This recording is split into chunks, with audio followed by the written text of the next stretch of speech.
Valiant as Nos is back. Oh, stream just shut down. Never mind. Unfortunately, so we're gonna. Wait, it looks like we're coming back. There Oh no, we're all good. I was gonna. Okay, hello, ladies and gentlemen. Companion stream time.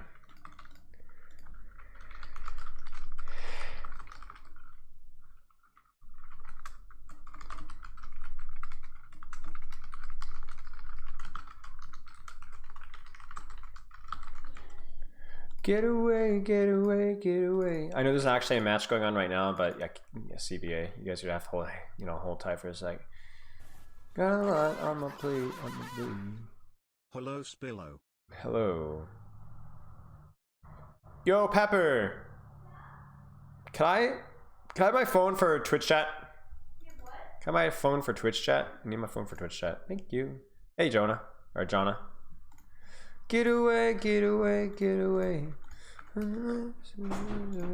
Nobody was co-streaming. Is Navas co-streaming? Why do you have... Oh, never mind. Thank you. You're welcome. Get away, get away, get away. How's the New York and LAV match? It looks close. Ben. I'ma play it every day. Don't think so? Really? Oh yeah, you're right. Hey, Smoomy. Thoughts on Defiant? I feel like based on what I've seen and heard that they're not doing near as well as... I mean, yeah. You never can tell, though, with teams. Like, you guys have to understand that, like, at least, like, 25-30% of teams, if not more, depending on the how things go, is, like, mental confidence, right? And, like, a slow start or, like, a lack of confidence can, like, snowball really bad. And, like, teams can, like, mentally boom over stuff. And teams can build confidence over stuff. And, like... I mean, I talked about this with London last year, how, like, a lot of our success, like, a good chunk of our success was just through confidence and stuff. Get away, get away, get away. Get away, get away, get away. Okay, Kaluj is so mad. I mean, yeah, it's like stuff like that you have to be really careful with. But yeah, okay, let's get our juicers set up here. Ba-da-da, ba-da-da, ba-da-da. And legit, y'all need to get me Makes sense. I did hear it go off. I just assume it didn't find a lot of some tier list to do between matches here. Took out the opposition team, but that can be an important deal. We see both teams having. Wait, that's not the right thing. What am I streaming here? That's the wrong window, not Discord. What the heck? There we go. There you go. With the wall and isolate Croy.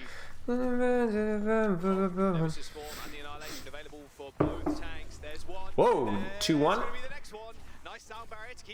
Whoopsies.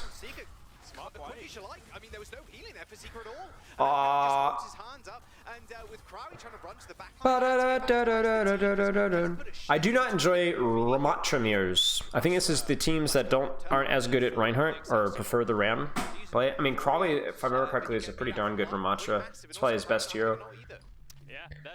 At least from what I've seen. Speedly said that they are not playing to their standards, and I saw an interview from early on that they still feel they haven't gotten nearly back to their old team yet. Yeah, I mean, it makes sense. Makes sense. Hello, Cabbage Merchant. CJ's got window. He could probably just hold high with window. Oh, Fitz doming CJ. That's brutal. That's such a brutal fight for Valiant to lose. If they do lose this, it's so corny that you can stall this from high ground. I'm sorry, guys. Why is this still not fixed? Fix it! Why? I thought we had this discussion with Blizzard. I thought I made my point clear. Remove the glass. Stop being able to stall from high ground. That's so dumb.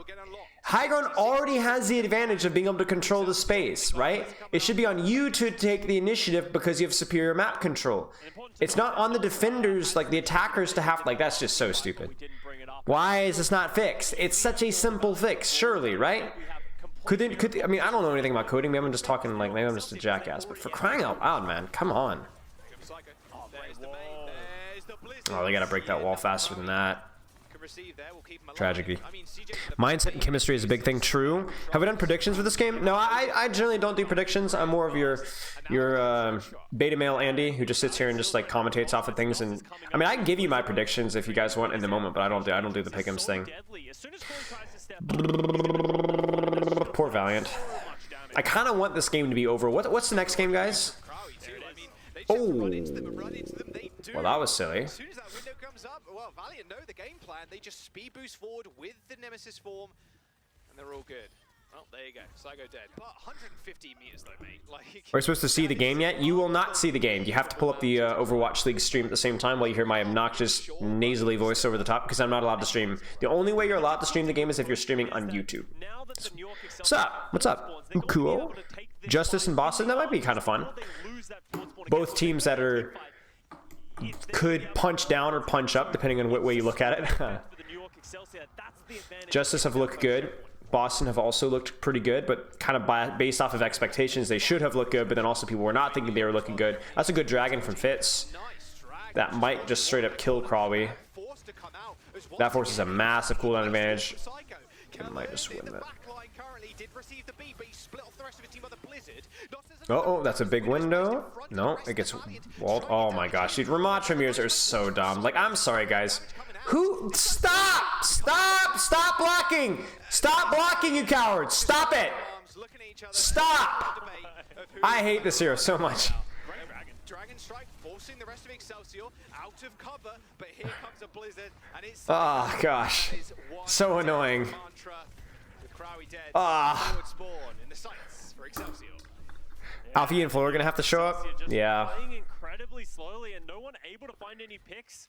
And then New York Excelsior just utilizing their ultimates better. That blizzard catching Crawley. Wish just Al would just stream on Twitch instead. Yeah, it definitely has to do with the money and the contract, so it's not likely to happen as far as I know. He has to go on a miracle run. Peak Overwatch 2 ult design. I mean, that's the thing. It's like Ramattra isn't that badly designed. I mean, he's definitely a step behind some of the other heroes, but like, it's just the ult is just so much worse. I do not comprehend. Those arrows are going to be doing a little bit too much damage. Seeker in the back line gets headshot. Nice.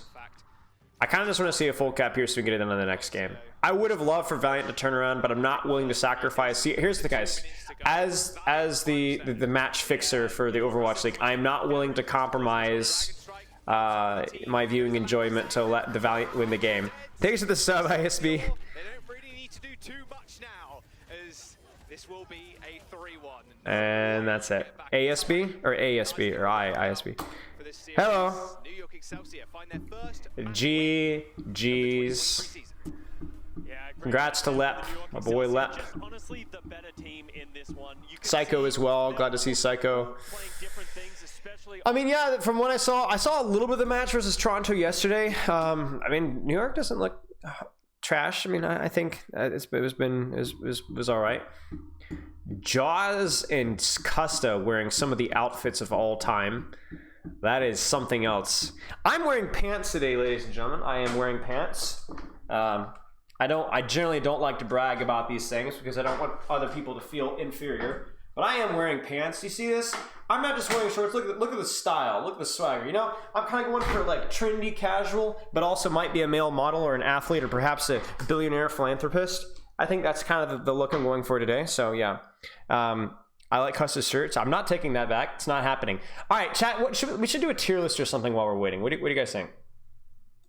What tier list? Because we had so much fun last time. We did so much fun. Tier lists. It was the 1v1 animals one. That was freaking amazing. I need some suggestions. Bros Batman? Yes. Wow, you look right off the runway? Yes, I do. Would you recommend a gaming chair or a regular office chair? I just have a regular office chair, but it's a nice one. I had to save up for it. It's kind of old now, but it's nice.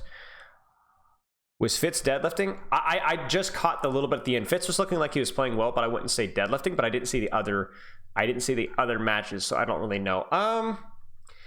Female cartoon hotties. Well, we will pass that one. Pokemon, NFL, video game templates, categories here. Argentina. Why is there just a category called Argentina?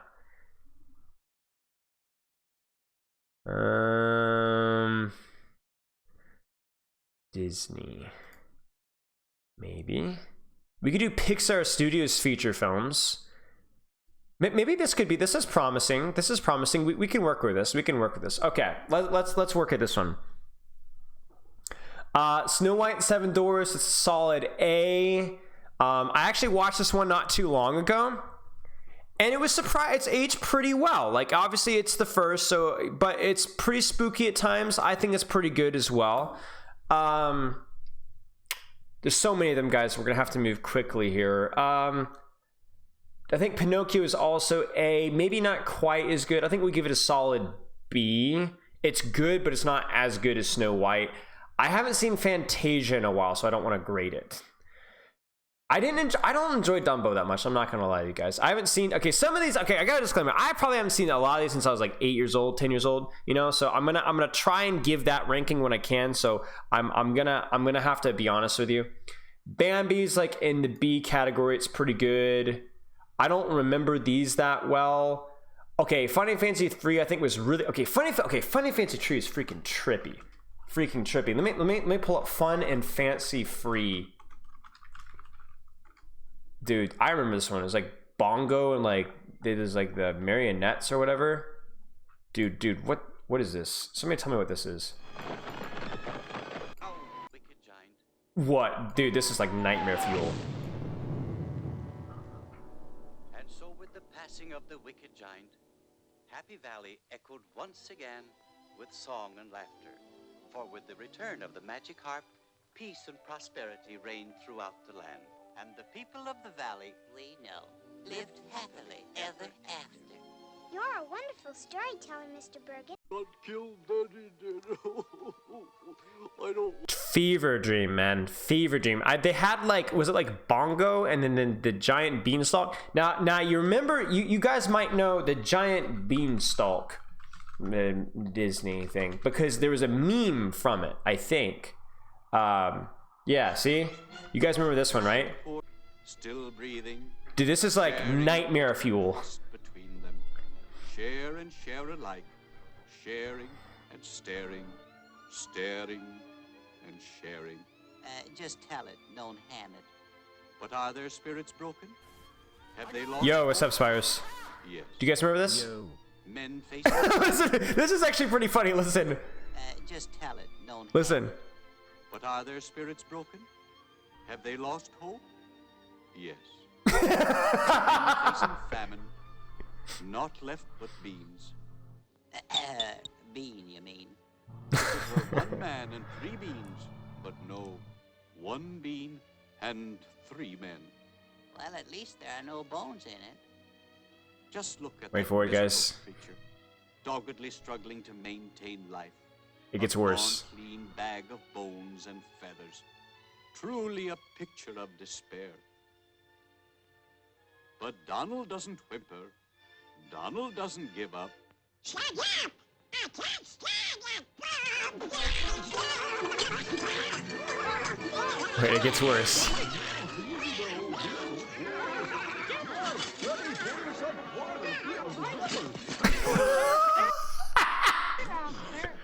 It gets worse.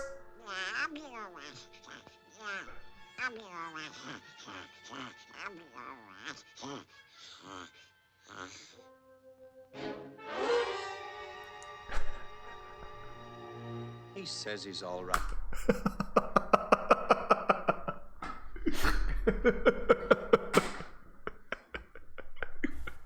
I mean, come on, man. What is this? Hello. Hey, thanks for this, mate. He suffered too much.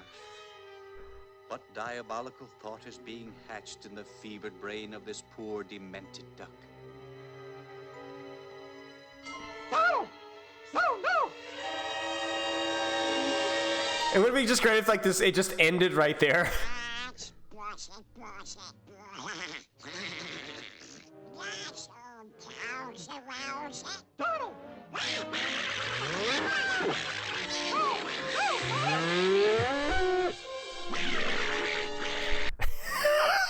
This is from that Fun and Fancy Free thing, man. It's there it is. So I'm thinking probably not S tier, probably closer to C. I don't know, man, but oh geez, it's classical. I don't even remember a lot of these. Ichabod, Mr. Toad. I feel like I've seen that, but I haven't. Okay, all right, y'all. Here's the spice. Okay, Cinderella, overrated. At best, B tier. probably closer to C. I'll put it in a soft B. I think it's overrated. I really do. And I think, you know, a lot of the Disney movies are kind of mid here. You know, I think this one's kind of weird, probably more C tier as well. I think probably Peter Pan is also C tier. I think freaking Captain Hook is great, but I think the rest of it's kind of, I don't know, man. Okay, let's do the ones that I want to rank. Let's do this one. Okay, you know which one is wildly underrated? Freaking Sleeping Beauty. Freaking Sleeping Beauty. Way underrated. Okay, let me just explain to you what I mean by underrated. All you beta males out there, freaking Cinderella has a freaking 7.3, right? We go to what are some of the other overrated garbage fests? What is this? Alice in Wonderland. How is Alice in Wonderland? In Wonderland. 7.3. But then you go to freaking Sleeping Beauty. Guess. Just take a guess. No. It is not lower. There's no way. It's Tchaikovsky's soundtrack, has like the coolest villain ever, cool storyline, the art style, the panorama, technorama, whatever the heck they called it back then, was like really cool. Come on, man. This thing is at least A tier. I love that. Yo, cheers, Kubra. Thank you. I like this movie. I think it's good. And it aged well too. I went back and watched it not too long ago. I actually liked it. I really did. Oh, I forgot to ping my Discord that we're live with a companion stream here. I should probably do that. Whoopsies.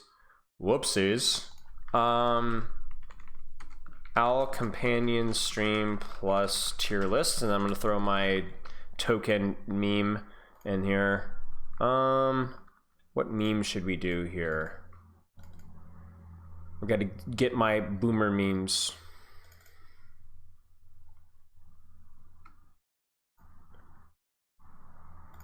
This is a little bit more of a boomer meme, but it's all right.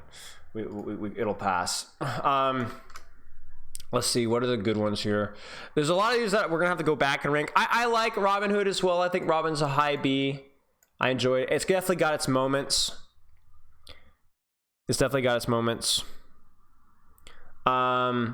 Okay, all right, y'all. You guys ready for the scalding hot take of late? Okay, maybe it's not the scalding hot. Maybe it's not. Okay, I'm curious. I'm fixing to get real mad. No, it's not Winnie the Pooh. Which is the right one, guys? Which is the right one? No, where's the... Which is the right one? Help. Is it this one? Is this it? Is this the usual one? Okay, it's alright. At least okay, yeah, okay, never mind. We're good.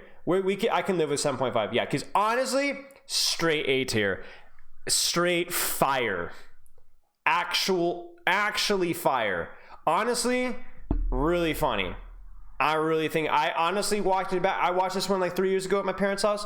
Actually pretty funny, not gonna lie. I remember growing up as a kid, thought it was pretty funny. Going back, the voice acting is just S tier. They freaking add this gopher that's not even in the books, and it was like actually a good character addition.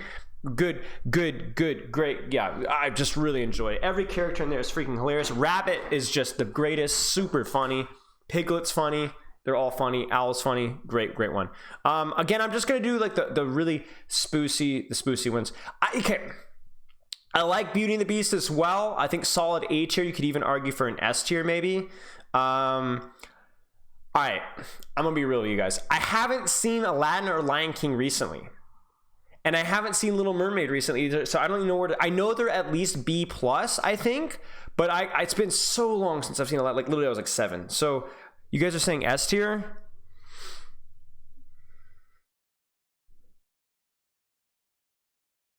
And I haven't seen Pocahontas or Hunchback of Notre Dame in a while. See, this is the problem with this list. No. This one is definitely S tier, I think. I think Emperor's New Groove is either A or S tier. I watched that one pretty recently. It's still really funny.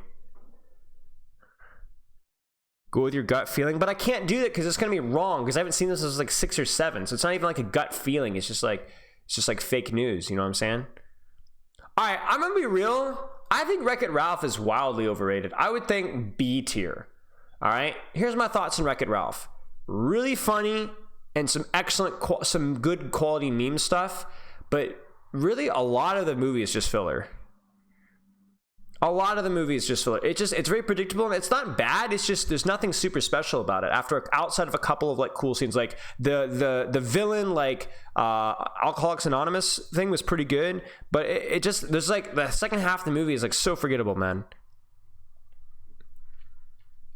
Honestly, maybe we should just do a straight up like Pixar. I think we should probably just do a straight up Pixar list. I think this is like too goofy. Are there any in here that aren't Pixar? I think these are all like Pixar. Yeah, let's do a Pixar tier list, y'all. How are we doing over here?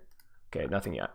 All right. This is gonna be juiced. I liked it. I liked A Bug's Life. It's kind of I liked A Bug's Life because like I don't know how good of a movie it actually was, but like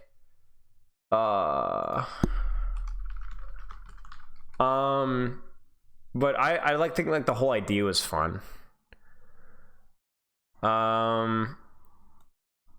Here's the thing with Pixar movies. If I haven't seen them, it's the same thing with a lot of the Star Wars stuff. If I haven't seen them, it's kind of bad. You know what I'm saying? I haven't seen Cars in ages. I'm almost tempted to keep Cars in here because I haven't seen Cars since I was like 13 or 14. But I've heard that these weren't that good. So if I haven't seen them, like I said, it's probably not a good sign. All right, ladies and gentlemen. All right. I'm going to freaking do it. I'm going to do it. I'm going to make some people mad. I don't even care. Fight me. Fight me in the mouth. B tier movie. I watched it. I enjoyed it. I don't think I'll watch it again.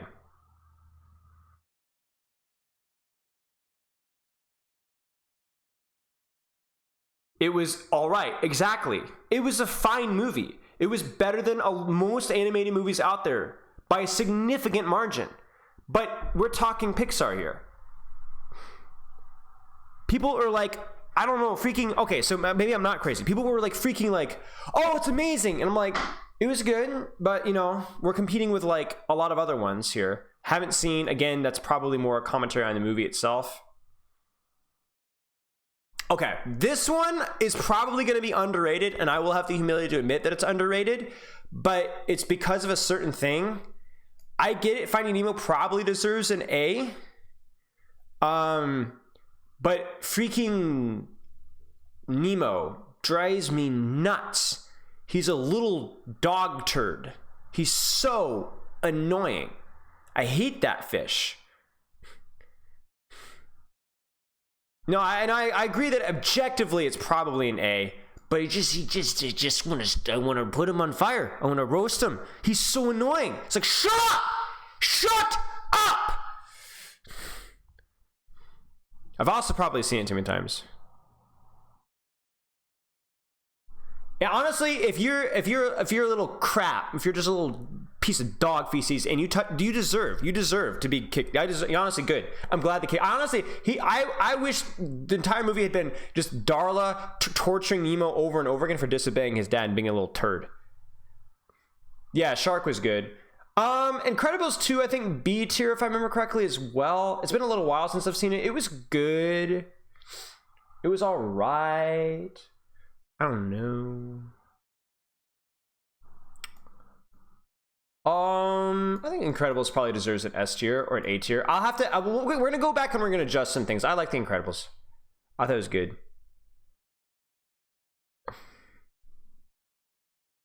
All right. You guys ready for some smoke? I'm fixing to spit fire again. Freaking overrated. B tier. Maybe A tier. Let me try and describe to you. Idea, great. Story, really quite good. However, I don't know why I just didn't enjoy it that much. It's like Inside Out was like a piece of art that I enjoyed, but I just didn't enjoy enjoying that much. You know what I'm saying? I'll give it an A tier just because I feel more guilty giving it a B tier than I do Finding Nemo. But personally, I don't love it that much. But I have to say it was objectively a good movie. Just wasn't my cup of tea as much. Haven't seen, I probably never will see. Okay. All right, listen, I'm gonna give somebody else hot take. I have not seen this movie. My sister was like, don't, it sucks. It's not worth your time. What do you guys think? Luca? Am I smoking crack?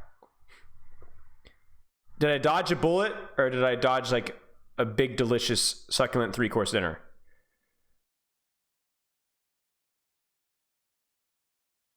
Inside Out over Nemo? Yeah, I think so. Yeah. Dodged a bullet? Okay, good to know. Good to know. All right, we're good. Monsters Inc., I think S tier. I think Monsters University falls into the Incredible 2 category. Yo, Dorito, thanks for the sub, mate. Where it was like fun to watch. There was definitely a lot of laughs, but it wasn't like, all right. It was just was. You know what I'm saying? I don't even think I saw this movie. Was this movie any good? I remember seeing a trailer for it, but I don't think I ever saw it. Yeah, no, I definitely think Monsters University is enjoyable. I definitely think Monsters Inc. is worth watching, ISB. If you haven't watched Monsters Inc., I don't know about Monsters University. If you like Monsters Inc., maybe Monsters University, but definitely watch Monsters Inc. Onward's bad? All right. Oh, Lightwaves, send it to me. We'll do it between the next the match, because they're still in here. Ratatouille, I think S tier. I need to watch it again. It might be bumped up to S plus tier, but I need to watch it again. I've only seen it once. It's been almost a decade, but I really like Ratatouille. I have seen Cars, but it's been too long. So to be very clear, I don't trust myself to give an accurate ranking with this hero, because I know it's like this hero with this movie. All right, Soul gets a high B for me. I liked it. I think Soul is more of objectively not as good of a movie, but more enjoyable to me. Like, I could see Soul ranking lower on other people's lists, but I enjoyed it. My problem with Soul is I think the execution of a lot of the ideas weren't very good. Like, the whole spirit thing was just weird. I'm not gonna lie to you. I did like Soul. I liked the more in-person Soul part. I didn't like the spirit thing. I liked the main character a lot, though. I will say that he was very, very likable. He was very likable. It's a shame the rest of the movie was not quite as good as he was. But yeah. Oh, gosh darn, man. Like, I feel like this isn't even that hot of a take, right? I would honestly, like, you could definitely say that Toy Story 2 was probably an evolution, but gosh darn, Toy Story 1 was also just so tight. Such a tight movie. It's so, like, complex. I freaking love these movies, man. And honestly, 3 deserves S as well. I think 3 deserves S. I think 3 deserves, could even be, I would need to watch 3 again to place it perfectly, but I think 3 deserves S as well. Exactly. Like, the bad CGI literally doesn't even take anything away from it. You enjoy it just as much. Okay. All right. Here comes your hot take again. Here we go. Game starting. All right. Last, I'm going to finish with one more hot take. Maybe high B. Maybe high B. It was good. Toy Story 4 was good. I think people hate on it too much, but it was like just totally mid. Just really, really mid. It was enjoyable because the characters that I enjoyed, but the ending was like super, like, honestly painful, like in a, like, not necessarily in a bad way, but just like, oh man, that sucks. And also, like, the characters they introduced weren't as enjoyable. It was okay. I don't even know where to put my finger on it. I think some of the characters like Buzz Lightyear acted differently, but I don't know where to put my finger on it. It just wasn't quite as good. Yeah, ending with 3 would have been better. Okay, let's companion stream this, y'all. Maybe not putting them to the same test as the Justice may be able to. It'll be a Winston versus Diva setup, and already Bird Ring strikes Empty God out of the picture. How's the thing looking? Okay, we're good. We're good. I might move this just a little bit. There you go. Welcome back, Uber. Give you a big fat kiss on your lips. Glad to hear my man's voice again. Alpha Yi, Poggers, my man survives. I love the Echo. So you're going to see Echo a lot in this map because the playing around point is really strong with the high ground. There's like a lot of windows and angles that you can fight from, and you can be pocketed from the opposite high ground. So Echo has always been a not a huge, but pretty consistent staple on this map. Alpha Yi survives. Nice. All right. The Ashe is another one that's actually a fairly staple in this map as well. I wouldn't say staple, but it's not a surprise just because the sight lines are perfect for Ashe here. Perfect like mid-range stuff, you know.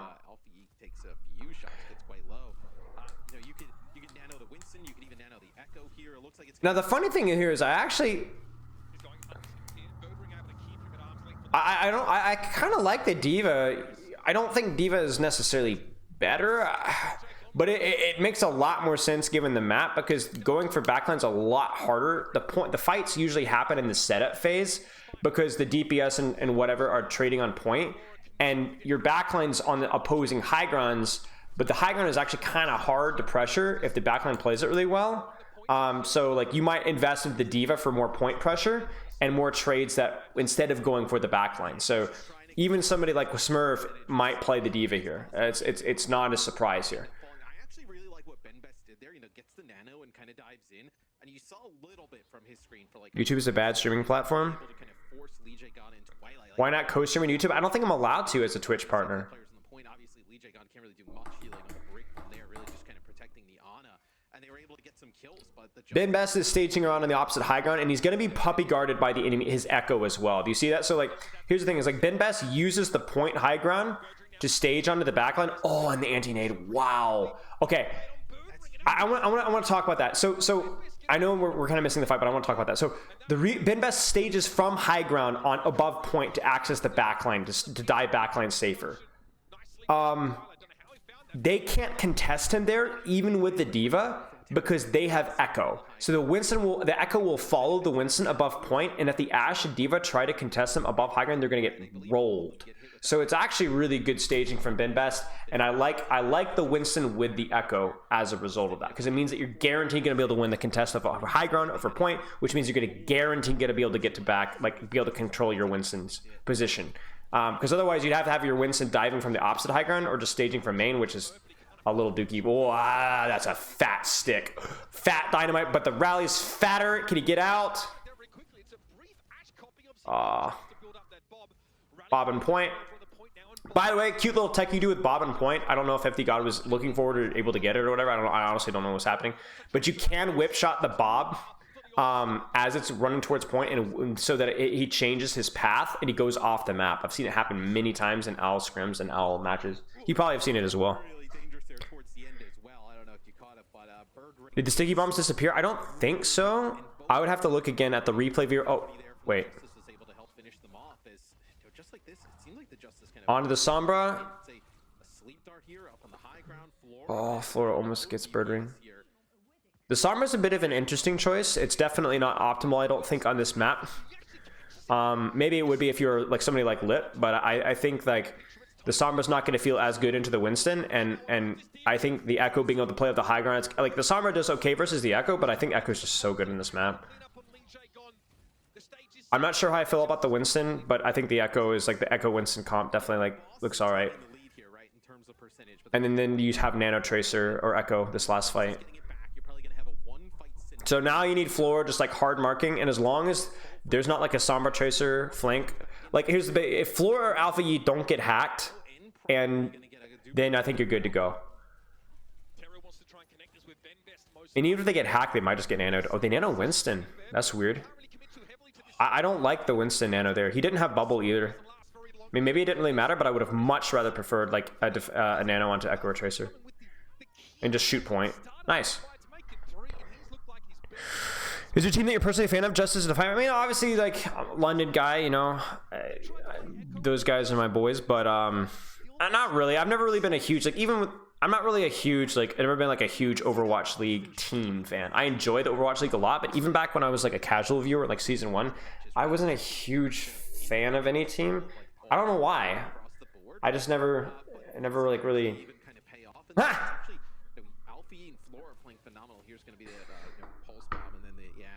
You're allowed to co-stream on YouTube as a Twitch partner, but you aren't allowed to stream on Twitch and YouTube at the same time. Ah, that's interesting. Yeah, that's kind of weird. I don't know. They just look on a different level in the Uprising right now. Yeah, the 1-2 punch I think between Flora and Alpha Yi has been really impressive. Right? What does special push-ups mean as a channel pointer? So you could pick up a push-up variant from like a YouTube video or whatever, and cash in some push-ups if you want. For the Justice rather, and starting with the Junker Queen flat map. Ashe again here, not a surprise. I mean, we talked about the Junker Queen comp. If you haven't seen my video on YouTube about it, released last week, I would check it out. Explains a lot of the concepts. Flat map, no high grounds. Queen does pretty well versus the dive tanks. So you'll see Junker Queen. Now, you could see something like a counter comp to the Junker Queen coming out here, but what would end up happening is teams would run a dive tank. It'd be like 2 RNGs. The teams would just stick with the safe spec. Teru? Off the map. What happened? Brig Lucio I like a lot. I like that a lot. I don't think you need the healing per second. Alright, let's see what happens here with Terra.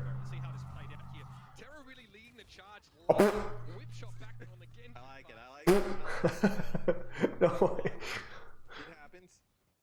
The soldier is interesting. It's just basically a hit scan that isn't quite as fragile as like an Ashe. It's not like, it's a bit of an odd choice. I don't know. It's more of a long sightline map, so just like auto running Tracer is not as much of a thing. But it is interesting to me to see the soldier out. It seems like there's no middle ground when you can have somebody as aggressive as FD God or even Lige God. Mark the Genji. We have it really early beat. We might beat engage with this. Oh no, they rally first. I didn't even notice. That's one really nice thing about the Brig Lucio comp, and probably the best part about it is that your support ults are just busted. Like even Kiriko is just not as good as Rally. Like Rally is so strong. Thoughts on Genji? I mean, like I said, it's like Tracer's a little bit less attractive because of the sightlines of this map, but still having a flanker to control space is useful. It's weird, for sure. I don't think it's as good. But it's not exactly as well. Okay, I wouldn't say it's not as good, but it's definitely unusual. At least for the Uprising, they don't have to commit a sound barrier in order to take the point. I have a feeling that Tracer got marked too easily on this map because of how narrow it is. Beat. That is a really bad fight for Justice. That was a big, because I was seeing Flora walk up and I was expecting the beat. There must have been a miscommunication there. Because Flora was walking up for beat visor, I assume. How come Junker Queen this map? Flat map. Very little high ground. I will say the Junker Queen does make spawn holding a lot worse. Like, one of the things about this map is if you were able to win first fight in a dive mirror, retaking with any sort of backline was absolute misery because you had to walk underneath the opposing high grounds. Now, that definitely leverages dive comps as a strength. But the difference, and this is something that might not be talked about a lot, here's a little tidbit of information. Floor dips. Is that, Ajax, Lee Jae-gong! Ajax!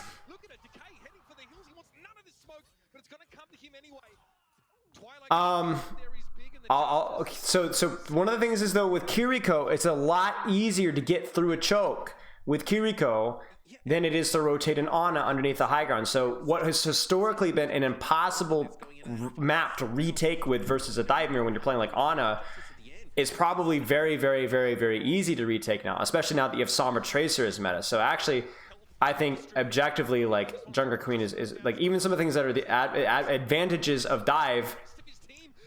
Flora's off the map. Oh no, Flora. That's probably Helix Rocket Death, honestly. I think Boston wins this though.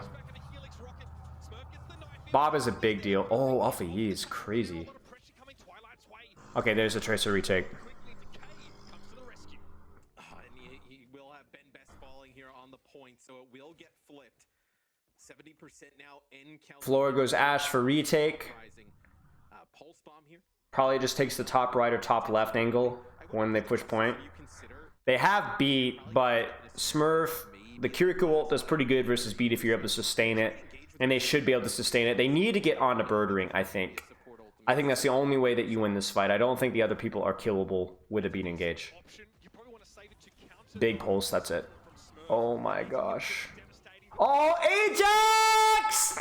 2 in a row! No way! What is going on, man?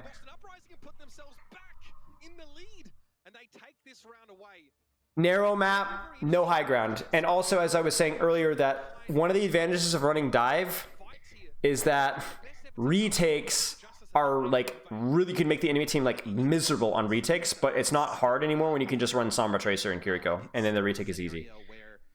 You felt like the Justice were in a perfect position to be able to take that. Now I'm really curious to see. Assuming it's going to be the Winston Mirror here. Ana probably because of the longer sightlines. Sombra potentially. Tracer almost for sure. But if Flora runs like Ashe, that would be unusual. It's definitely going to be Tracer, Ana, Winston. Okay, I was gonna say I would be surprised if we saw Sombra. Or surprised if we saw Ashe. Yeah. Strong flanks. Power positions for your Ana.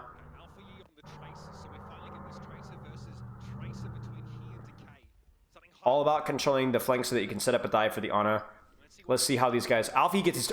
Oh, I think he got shot by Twilight on high ground. He got his recall forced early.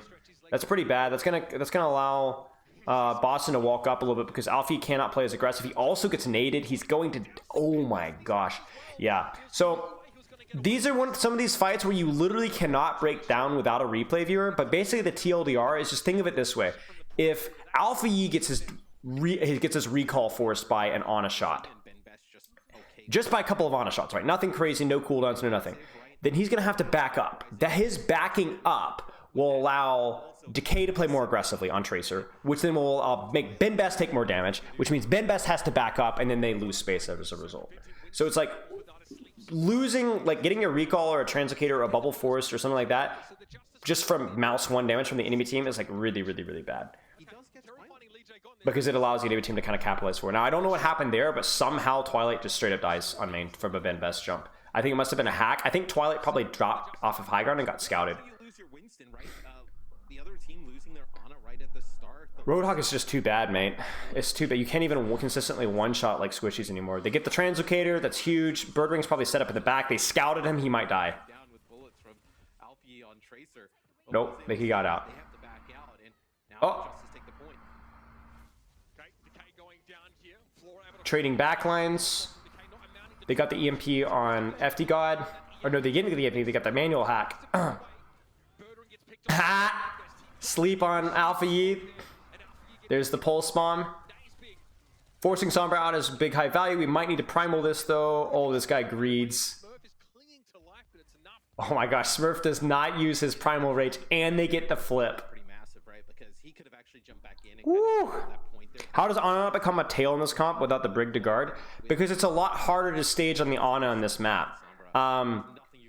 Like the way that because of the high ground, it's a lot harder. That EMP didn't hit anybody. I think that was intended probably for a Tracer or a Sombra. That nano is wasted as well. There's the beat to counter. It's because it's a lot harder to stage for the Ana on the high ground than it is for a lot of other maps. You will have the Brig paired with Ana more often when there's more range to pocket your DPS with, and when it's more important for you to like peel off your Ana. But the Ana high ground is generally pretty safe. Also, Lucio and Koth is OP. Getting out first roll out and more fast fights is really important. Oh, we didn't recall. Forcing Sombra out. Smurf should die here. Decent stall from Boston though. I don't know why he jumps off of point, but yeah. Yeah, the EMP. So whenever you see EMPs like that, it's like Potentially been like you saw it with Backbone. You see it with a lot of other guys as well. that goes down. A lot of it is just individual. It's like a skill check, right? Like those type of EMPs generally don't work, but if the enemy flankers are too slow, it's a free kill. Like I guarantee you that EMP was meant for like either Flora or Alpha Yi. If Flora and Alpha Yi were too fast with the recalls or blinks or whatever. Flora can land a good one. That's a good EMP. Just get through Twilight. Yep, he and Benbest just But the thing is like it's really easy to criticize those EMPs, but also if you can get that EMP, a quick kill on a Tracer is like unbelievably valuable. Just want to get rid of him. So it's just a high risk, high reward play. You know, Benbest just throws his body. And Lip does it all the time. Sees him. Same with Alfie is. What do they say? They're setting up another play here. They kind of see Lee J down up on the high. Oh my gosh, that almost hit. Twilight's there as well. He gets hacked. Good dive. They have the primal to chase. That should be the end of Twilight, and that's huge because Twilight had Nano. And the hack doesn't even allow him to panic Nano. Now all they have to do now is focus Sombra or Tracer and they win. I do not like this chase on Smurf. Benbest should be going back to help hunt the backline. They need to find the Sombra. They need to find the Tracer. Winston, you're not going to be able to stop. Oh, they almost get the hack on Birdring. He's able to get out. The Nano on Winston comes out. It's not really going to be used for anything, but Birdring will be able to get the EMP. So theoretically, Boston actually has the advantage here, especially now that Teru is just now coming back. We might just see an EMP on frontline here. An EMP plus nade, probably. Oh, he scouts Flora. Huge. Here comes the EMP and Winston, probably. Probably. Frontline. Yeah, they're just going to EMP frontline. There it is. Oh, he jumps out. He jumps back in. Now EMP? Now EMP? No. Oh, now the EMP. Benbest dies. Benbest lives! Oh my gosh! Justice does such a good play. Dude, Justice was playing Ring Around the Rosie, man. Oh my days. That was crazy. So Justice didn't have anything for the EMP and they played hard to get, and Boston just lost it. They were not able to find, I don't know what the Tracer was doing. I don't know what the Winston and the Lucy were doing, but Birdring was just not getting an opening. And they were able to stall enough to where they actually get a pick and they're able to farm up the beat. Benbest. Oh, no way he survives again. Oh my gosh, 20 HP. Beat and Pulse though, so they're not able to finish off the kills. So guys, this is still losable. Big Stick coming in here. Oh, wait, how did he get that on Tracer? She blinked into it. Alfie blinked into the Pulse Bomb. This is a really bad stagger. Oh no. Oh no, no, no, no. Oh my gosh, the fumble. That is so unfortunate. That's a good stall by FD God though, like really good stall, but it's not. I don't think it's going to matter. There's no way the Justice flipped this. It's not over. FD God though is a long way away. He's very staggered on respawn from the Benbest is going to build Primal. He is going to build Primal. As long as they don't see 9 here. They're trying to focus the Tracer. They don't get the kill. There's the Primal Rage. He just needs to stall. Oh, I thought I booped off the map. There's the Nano. Oh, no. Oh, no, the bubble's off the map. Oh! Oh, my gosh. Oh, what?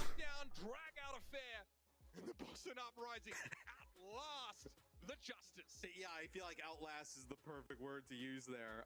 That is one where. Whoa. Jeez.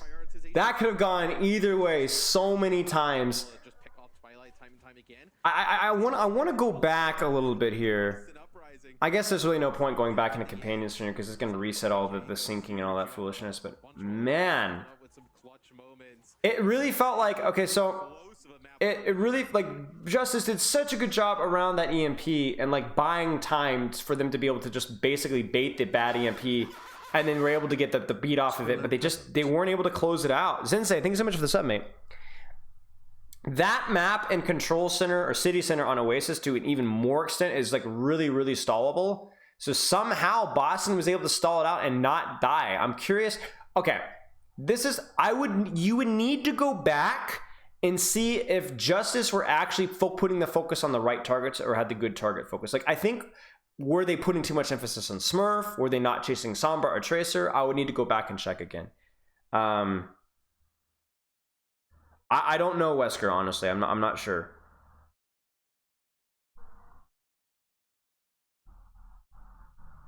I mean, you say it's egregious, but honestly, this is one of the compositions where it really is hard to finish kills. You're talking about Sama, Tracer, Lucio, and to a lesser extent Winston. They're tough kills to finish. Striker plays when he feels like it. Yeah, when Striker gets bored, he like whips out the brass knuckles, goes up to whoever the Boston's coach is, and says, "My man, let me play or no." Poke, thanks for the sub. I think. Poke, good to see you, mate. When am I gonna do 1v1s again? We'll see. I gotta do a roast my highlight from Lightwaves. Lightwaves! Are you here?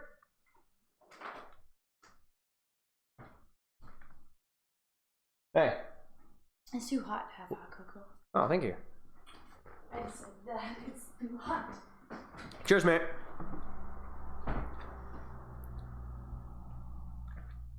Is Lightwaves here? I was supposed to do a roaster highlight for her. Where is she?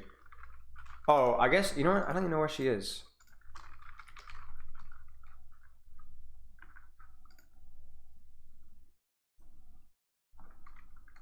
Oh. Here it is. You know, I'm just gonna roast. I don't even care if she's here. We'll go back and check it later. Okay. We'll finish our tier list.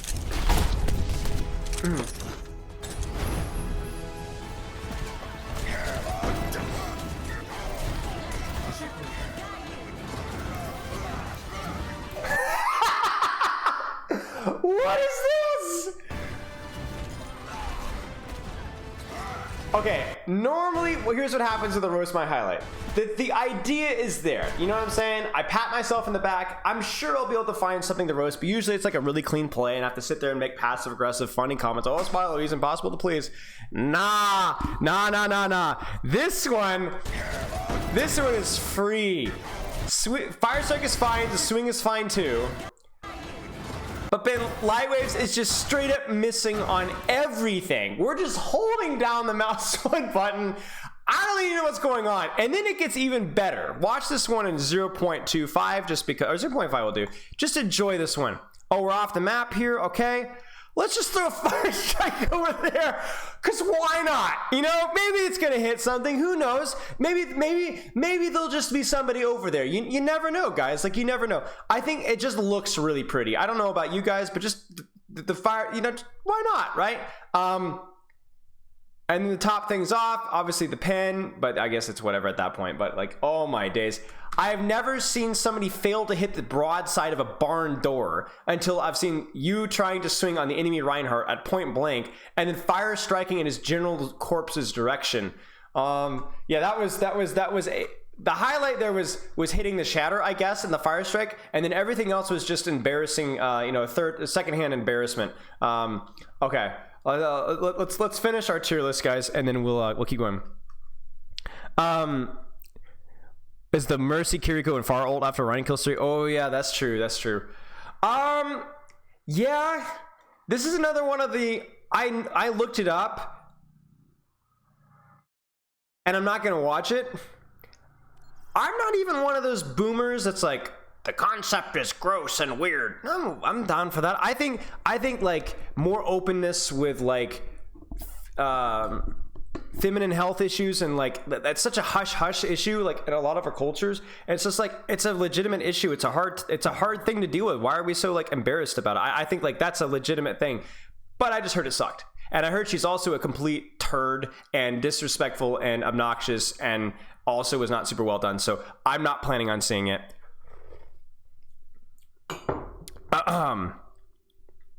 The fire strike hit something, I would know. I was the ghost. Sorry about that. I'm sorry to hear that. Up. I mean, up gets like S++ tier if you're talking about like the decent chunk. But all right, here's the hot take. All right, up isn't as good as Toy Story. It's good. It's really good. It's great, but it doesn't flow quite. It doesn't finish with flying colors. I'm an idiot. Oh, come on. Look, I love the parts of it. I just don't think it's as like, I just don't think it's quite Toy Story level. I feel like the rest of the movie is just okay. I agree. I wouldn't say it's just okay even. I would say it's good. It's just not great all the way through to the end. It definitely deserves S, of course, but it's not S+. It just doesn't quite fin. And you know what? The end of the movie is pretty good. It's just there's parts of the movie where it's like I lose a little bit of interest. Okay, look, I have seen Cars 1, but I couldn't remember, so I don't want to grade it. Game starting? Oh yeah, it's about to start. All right, WALL-E. WALL-E's another one that I have to watch again to give it an accurate rating, but I will give it an immediate S just because I know it was at least an S. I don't know if it was S+. I would need to watch it again and compare. I would need to watch it again to compare.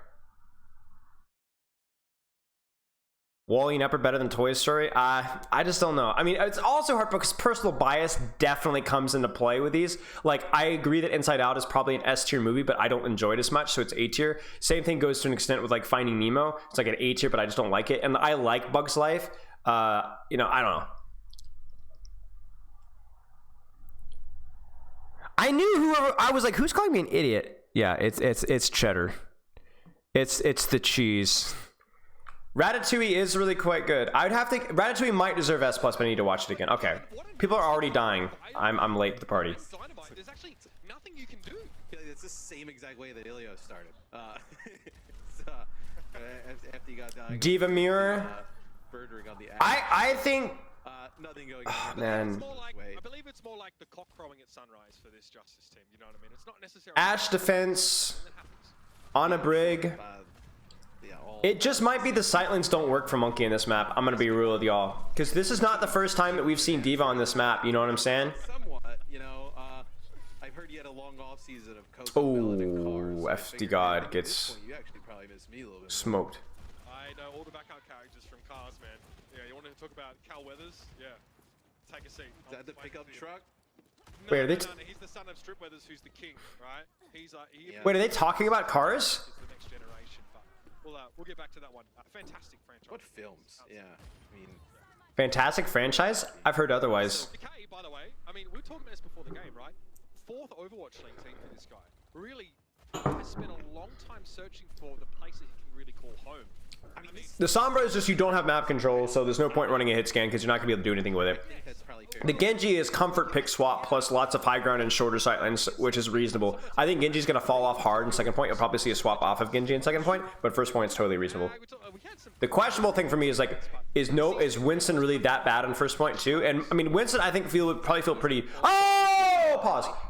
I don't feel like Winston would be that good on second point because of the sightlines. But yeah.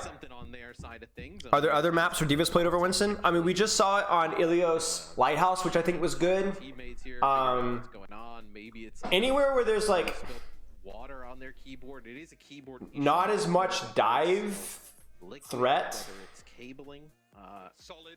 Whether it's either through a power backline position or longer sightlines. Yes. But there's still a lot of high ground, so you want some sort of mobility with your tank. Inside of the keyboard, yeah. Didn't Vegas Winston always get booked by the Brig the whole time? Yeah. Yeah. Which might be more of a skill issue, but yeah, that's fair. Chips to the side, like in between desks. I'm sorry, but I saw XQC in the Dallas Fuel back in 2018, and all bets were off, mate. You can tell whatever you want of it. And that times were different, I would say. LVE gets a nano up to the high ground. So that's actually just like trying to buy some space here, I think, for the Justice. Like you see, you can. Yeah, that's not a good nano. Maybe now you can actually get a dive going. Because the thing is you can use an ultimate for space, but they don't even get that much space out of it. Oh, they might call pause again. Yeah, you saw Alpha Yi take his hands off his keyboard. You know what I mean? This has been very not good for the Justice so far. There's obviously some issues, and it's definitely affecting their ability to pressure the point. Now, I mean, okay, so I would say it's Alpha Yi, since he's removing his entire keyboard here. I would say it's him. Yeah, getting a little swap. It's like NASCAR, right? Yeah, it is like NASCAR. It's got a pit stop going on here. Is it bad that I strictly only play Tristan Genji in the games where I'm not that good mechanically as a new player? No, that's fine. You're gonna get good mechanics pretty fast playing only Genji and Tracer. Busan maybe? Yeah, Busan. Busan maybe. Yeah, that's true. You could definitely see some D.Va in Busan. Genji, he just stopped moving. Everybody else. Which I'm curious to see if Ball is good enough to be played on Busan though. Yeah. Because Bubala covers a lot of the weaknesses with that. You know, standing motionless inside of Naxxramas on Genji with the opposing team there is probably not the best route to go, but it might be like that the prevalence of like Sombra and Brig maybe makes Ball a lot more unattractive. well, I mean, yeah, I guess that's a way to put it. It was a weird sequence of play because, you know, Alpha Yi did get nanoed without Blade, to be true, but really didn't do too much but pop up and down and throw some shurikens here. So this is the game with 90 seconds left. Yeah, I mean, this has been pretty chalked here for the Justices. Mostly downtown Busan. Yeah, I think downtown Busan would be decent with D.Va. Not allowed to go reset. So, like, what is the Justice like, path of victory here, right? Is it a EMP? See Flora lurking on the back? Yeah. See, the problem here is like what Mr. X is saying is like, what's the path to victory here? Like, you're barely going to be able to build up a Blade without Nano. Maybe rally Blade, but even then, like Nano Ashe might just ruin your day. A Sombra anywhere in sight. Probably see a defensive Nano here, honestly. Kind of prepared for this, but if this is really what is going on? Justice's best chance to make something happen. EMP to the high ground, full dive, get a support and. You know, maybe 2, or you get a support or bird ring, and then you can kind of make something out of it. Oh, what a fat EMP though! Did they hit an EMP nade? Yep. Oh my days! That is not what you'd expect. That was it. Now I will say that is one thing that the Genji does. It's a lot harder to mark a Genji. You lose that fight for Boston, right? That is really difficult to defend. Oh, because the Genji just immediately gets it. The Tracer you can mark. The Genji you can't, because he could just dash to high ground, right? And then you have Alpha Yi wow. There and that was tight. There's not really anything that Boston can do where, like, even though you lose point A and now yeah, cheers, Atomics. I'm not as good as Vast at like the funny things though, like having a good time and like I don't have enough guests. You know what I'm saying? I think my co-stream is objectively worse. It's different, but it's just objectively worse. That's okay. The Justice now starting to pave the way forward here. They were down to about 90 seconds on the clock. They've been able to make much of that time. I'm surprised Alpha Yi stays Genji here. I mean, it's still okay because there is some accessible high ground, but I feel like the map is broad enough for it to justify the Tracer pick here. But I guess if you play underneath cart, you can always just dash to high ground, right? You still get value out of that. Ooh, Alpha Yi. And obviously the Genji versus the Ashe is pretty nasty too, even better than Tracer. Provide some extra healing to Bird Ring and stay alive. Oh, Lefty gotta live. Look at Alpha Yi. Wow. Like, okay, here's the thing: is even the fact that got messy is like good for Justice. You might still kill Bird Ring here. Oh, Bird Ring should have died. But plenty of healing available from that low ground. Having a coach gun his assailant away, and FD God is picked up here. Chance for Boston to solidify very quickly. Kalios, Care. Sombra here for the uprising. It feels like there's less pressure on Mirror then because we constantly see Kalios getting. Would you consider joining one of Avast co-streams at one time? I mean, yeah, if I got invited, I'd be down. If you're the Boston Uprising, you're obviously having the supports kind of play around Bird Ring up. You need a little bit more kill pressure than like just the Sombra. Yeah, see, the one weak point of the Genji, I think, is if you're running oh my gosh, wow. If you're running Sombra Tracer, if you're Justice, you can actually like go backline, but you can also kill Decay with hack and pressure. I don't think you can kill Decay with Sombra Genji. I don't think, even if you get the hack off, I don't think you kill him fast enough. I think he can just keep his distance from the Genji and it's too hard. So it like, to be corny with the term, it like limits your win cons to really only like going aggressively on Ashe or on a Brig. You really can't kill anything else. Now you're really good at that. I think Genji, if you can get like the positioning for it, is like a little bit more consistent. Like we saw that earlier with the EMP. Like if he gets under your backline, it's over, right? It's better than Tracer even. But like right here, Genji needs to be there, then he's not there. Oh, that is so bad. Oh no, that is really, that is a huge coordination mistake. Nobody's there at all. There has to be a miscommunication there. Has to be. Because that is so crucial, right? You get the EMP and then you get your Genji there. That's how you win, right? There's the nano on the Genji, they nano the Brig, Genji dies. Oh. That is so unfortunate. That is a match-losing mistake. I don't know where anybody was. There had to be a miscommunication there from Flora. Rally going with the effects of a nano there, so just able to take out Alfie and then just everybody else on the payload. Makes Brig almost impossible to take down. That's a huge mistake from Washington. Unfortunate. I would love to be in voice comms there to figure out what happened. Play that is like almost impossible to defend in the scenario that they're in, right? So you give up point A pretty much, or Justice, I'm an idiot. being dominant there once they kind of get the payload moving. Flora, not Flora. See, you guys are gaslighting me. Man, screw you guys. I mess up thing enough as it is. Probably something you consider. I think I did say Flora. Now I'm just, but you guys make me second guess myself. No. The Justice, they just smashed the I literally apologize for something I didn't even do. It felt like Flora lets off the EMP and then it's just him. Check the VOD. To work down like an Ash and a Brigand. I don't. Yeah, you see like where Decay is right here? Like, Decay couldn't stand there with Sombra Tracer. Decay would be sent to what's the Valhalla? Yeah. There's really honestly like for Flora there, right? You have Really could be whatever I want. Yeah. It's interesting that Justice are starting defensive Sombra. I do think that. but it forced Birdring. I mean, I think Sombra's really good, and Flora is a really good hit scan. But I don't know. Interesting. Boston just has a different read. If you're playing Sombra on attack, it makes sense. If you're playing hit scanner, and now this is the weird part. Now we got like role reversal. Boston's wanting to play the Ashe on attack. So they get the rotate though, which is crucial. So now Birdring can hold high. Now our Sombra Tracer are going to be able to set up on him. To get the most out of this Ashe, nice little dynamite over the top there. Some heel pressure on the back line, never goes astray. But No, they don't get the Sombra setup. I'm curious why. Maybe Flora got spy checked. I'm not sure. I don't hate this from the Uprising. We know how good. Now, one nice thing about the Ashe, point control. So much pressure on the opposing team. Case in point, right there. Dynamites are fantastic. You cannot let the Ashe. You cannot mark point when there's an Ashe got a sightline on point. It doesn't happen. Doesn't happen. Really early on, where we'll see if they even get a contest here.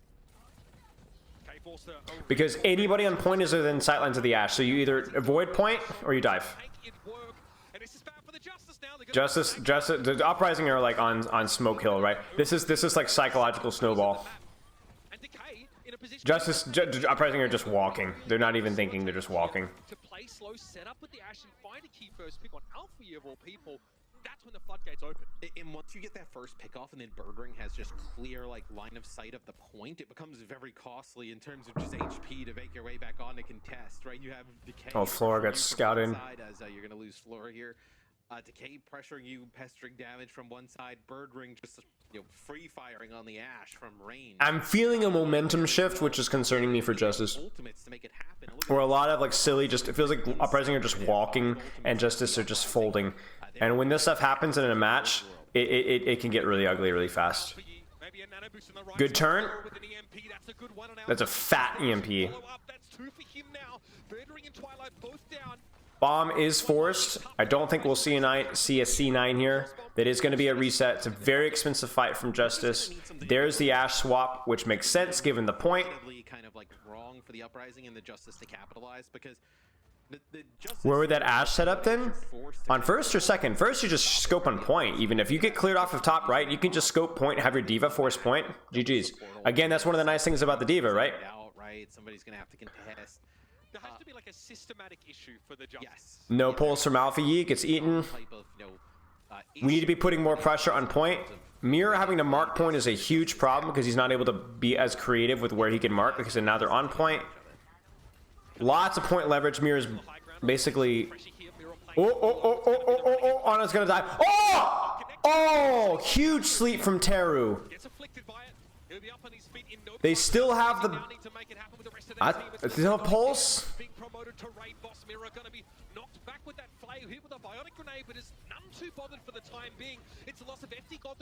They do get Ashe. I don't think it's gonna matter. Too many ults. Yeah. That's unfortunate. Just ult difference there without seeing a whole lot more. Ouch.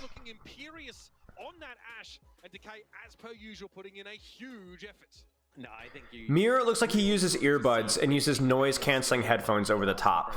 I think. And I At least that's what it looks like. moments where they've actually, you know, kind That's actually what they do in a lot of like tournaments. That's what we did when I was at a tournament in Sydney, where they have noise canceling headphones over earbuds. become so strong. So we take a look at the highlights. I thought this dive was fantastic from the Justice. And Really rough spot for the cap to be. Right, exactly, because your high ground doesn't actually have a good off angle onto point there. It's actually really, really hard to see point. That first, you know, dive there from, well, the first dive that worked there from the Justice. Why not just use the headphones? No idea. I have no idea, mate. Where with an EMP, it's basically deterministic whether or not you win the fight. It's, you know, it's set in stone. But the Ash really gives you that consistency over the course of the map, and that's what I feel like we were getting from Birdring.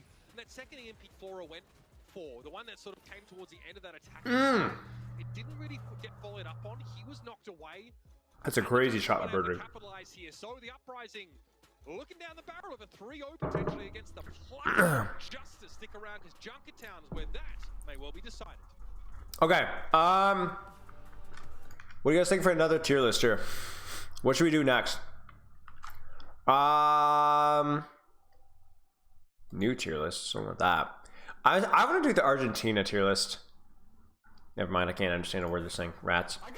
I was like, The juice, time after time again. yeah. Cheers, Froshi. For all the entertainment and the lovely community. Loves and kisses. Best tools. Fish tier. Why are you saying fish tier list? Chess piece tier list? No way.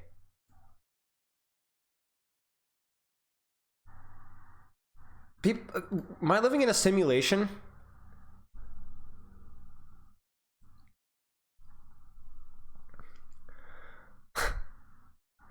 What?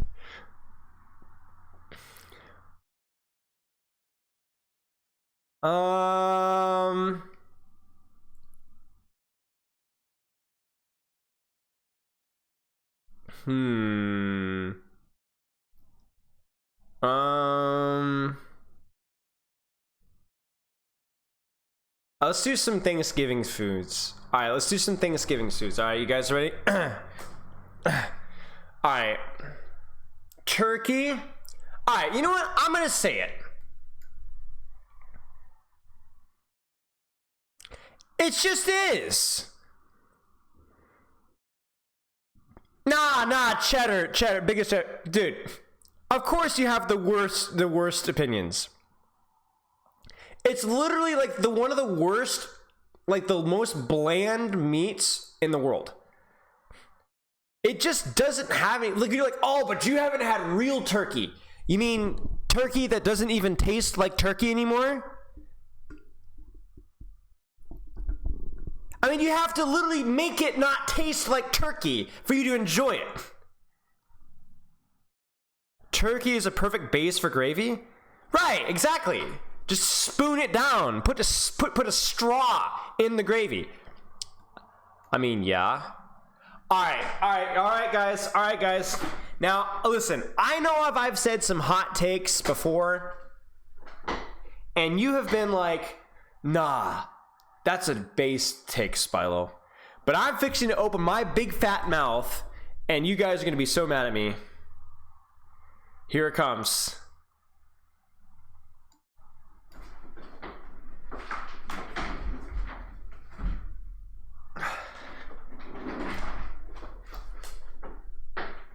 That's right.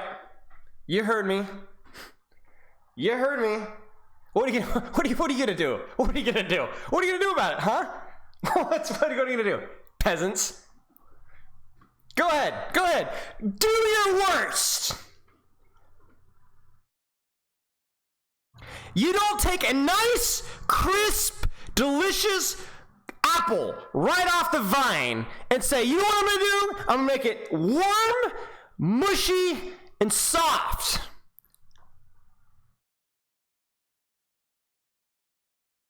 Boo! No, that is not how a food should taste. No, you don't. What do? Take some applesauce and put it in the microwave?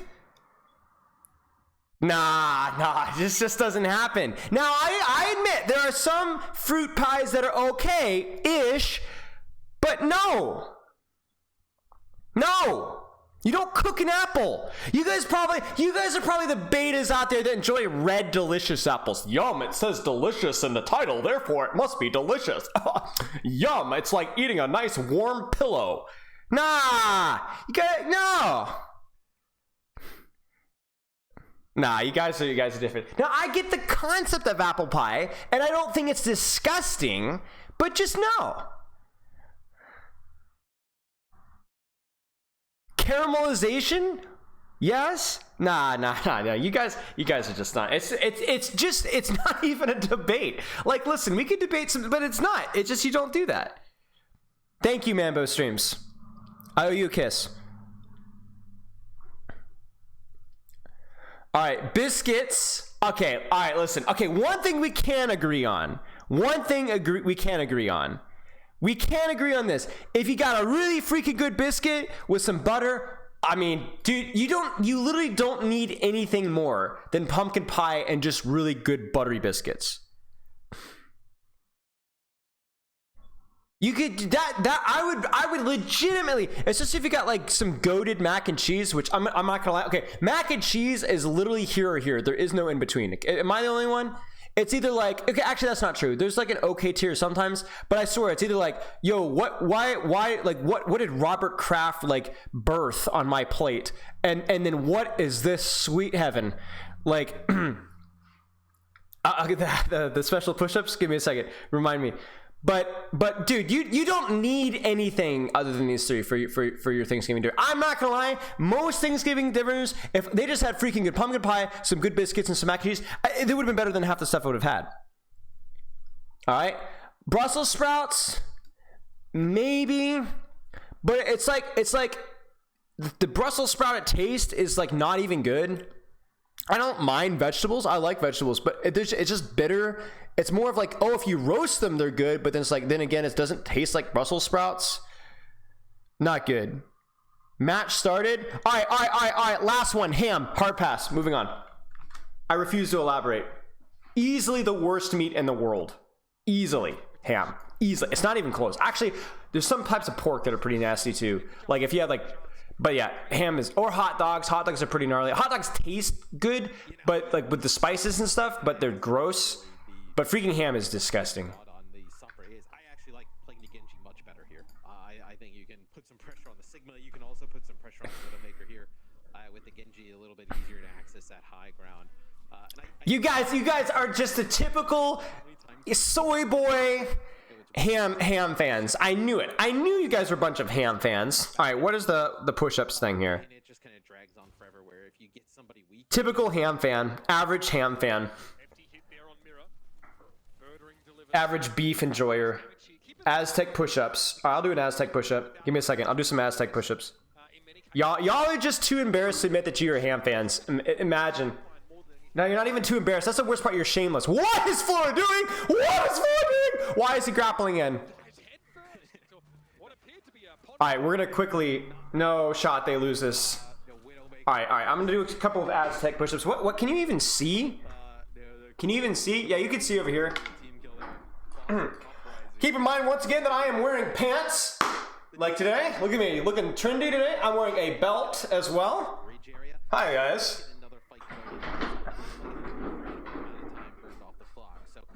Can you guys see?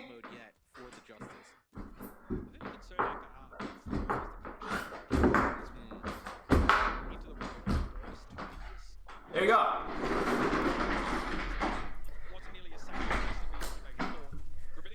Did I miss anything important?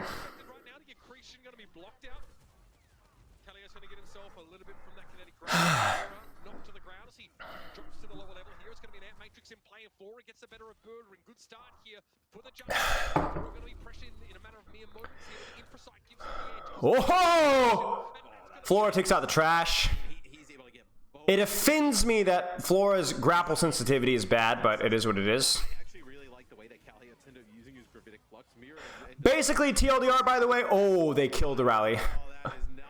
The TLDR for the Genji is just if you're able to close the distance and utilize the right side of the map from attacker's perspective, Genji's really good. Tracer has a lot more flexibility with where she can play. But I actually think Genji's Junkertown's Junkertown is Genji's might be his best map in the current Owl meta. Ham is actually great in mac and cheese. Why would you just put something? Why would you just dump garbage in there? Oh my gosh, my chat isn't updating. Whoops. Are we supposed to only see the score? Yes. And on that note, I just want to watch Alpha pretty closely here because the way he has to play against like Sigma Rock and Sombra. And of course an Immortality field. And you see all this stuff, like you can't be too aggressive. Because you probably can't even play Widowmaker past first point. Meanwhile, Decay can be more self-sufficient. Oh! Doesn't hit the pulse. They're just picking Sombra because you can't play hit scan on second point, like not in the current meta. The hit scans are too. Now I wouldn't have been surprised. I am a little surprised that we haven't seen like an Ashe swap on second point. But even then, it might be that the Genji's just too strong. It's weird to say that like I feels like Genji's kind of dictating the DPS choices here, but I do think it's true. The Justice putting up a pretty good fight here at the start of Blizzard, at the start of Junkertown. What is Blade? Why are people saying Blade reference? What does this mean? Again, probably wanting to just put pressure on Teru. You can see shield bash there from Teru. He went down to about half. FD God. Gravitic Flux coming out. The hack on FD God. Okay, wouldn't be able to use the drone for that moment, but he's I don't know how Birdring died. Start to pressure down. Birdring, that constant pressure on Teru actually ends up. The Nano is interesting as well. I unfortunately missed when they were playing Nano. Did they open Nano, guys? Or Ana? They're just going to use Rally to confirm. Capping second point is really important. And you can also snowball it if you cap it like this as well, because you can take control of the high ground. So, what is Drain Gang? What is Drain? Help! Is this the brick thing? You guys are saying brick, and I didn't know what brick meant. Is that like a Zoomer phrase? I'm usually pretty hip with the kids, but I don't know what brick means. I mean, I could probably guess. Drain Gang's fourth member. Fantastic support play from Teru. That allows, of course, that it makes us to come out here. Oh. What did you miss? Nothing super crazy.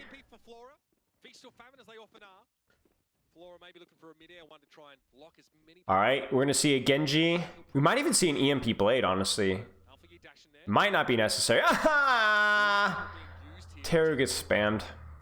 Oh, trade. No way they solo EMP. No shot. I was gonna say I wouldn't have liked that as much. Not able to finish him off. I'm curious what your thoughts are, the Ana versus the Bap.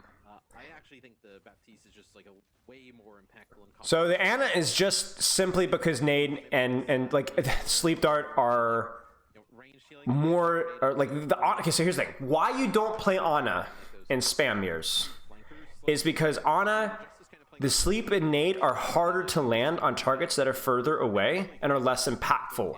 In addition, for you to heal, because you don't have Splash, it often means peeking sniper sight lines. Do you notice something? There are no snipers. So the usual downsides of Ana aren't there as much, right? So is the Ana straight up better on a longer sight lane map? Still better than Bap's gun and shield pressure? Maybe, maybe not.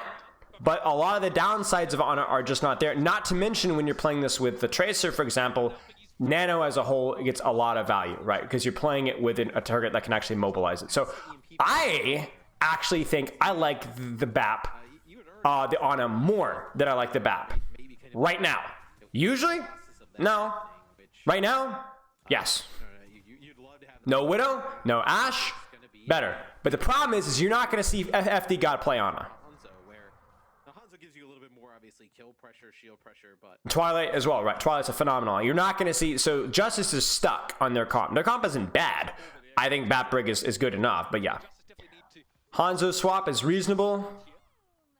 I would like Alpha Yi to go Tracer as soon as he uses Blade, because the Genji doesn't protect his second DPS as well as Tracer does in terms of marking. And if you're running Hanzo into Sombra Tracer, you need a Tracer to mark their Sombra Tracer or Scout. So we're going to probably hope to see a Blade here soon. I mean, this might be last fight, so we might not even see it at all, honestly. But in theory, I mean, do you notice how much attention Flora has to give flankers, right? It's just so hard, you know? Nano. Oh, they might need to blade this now. They might need to blade this. There it is. I was going to say, there's no way that this fight is winnable. You just have to go. Nah. They're not able to get to the back line, so that's pretty much it. That's it.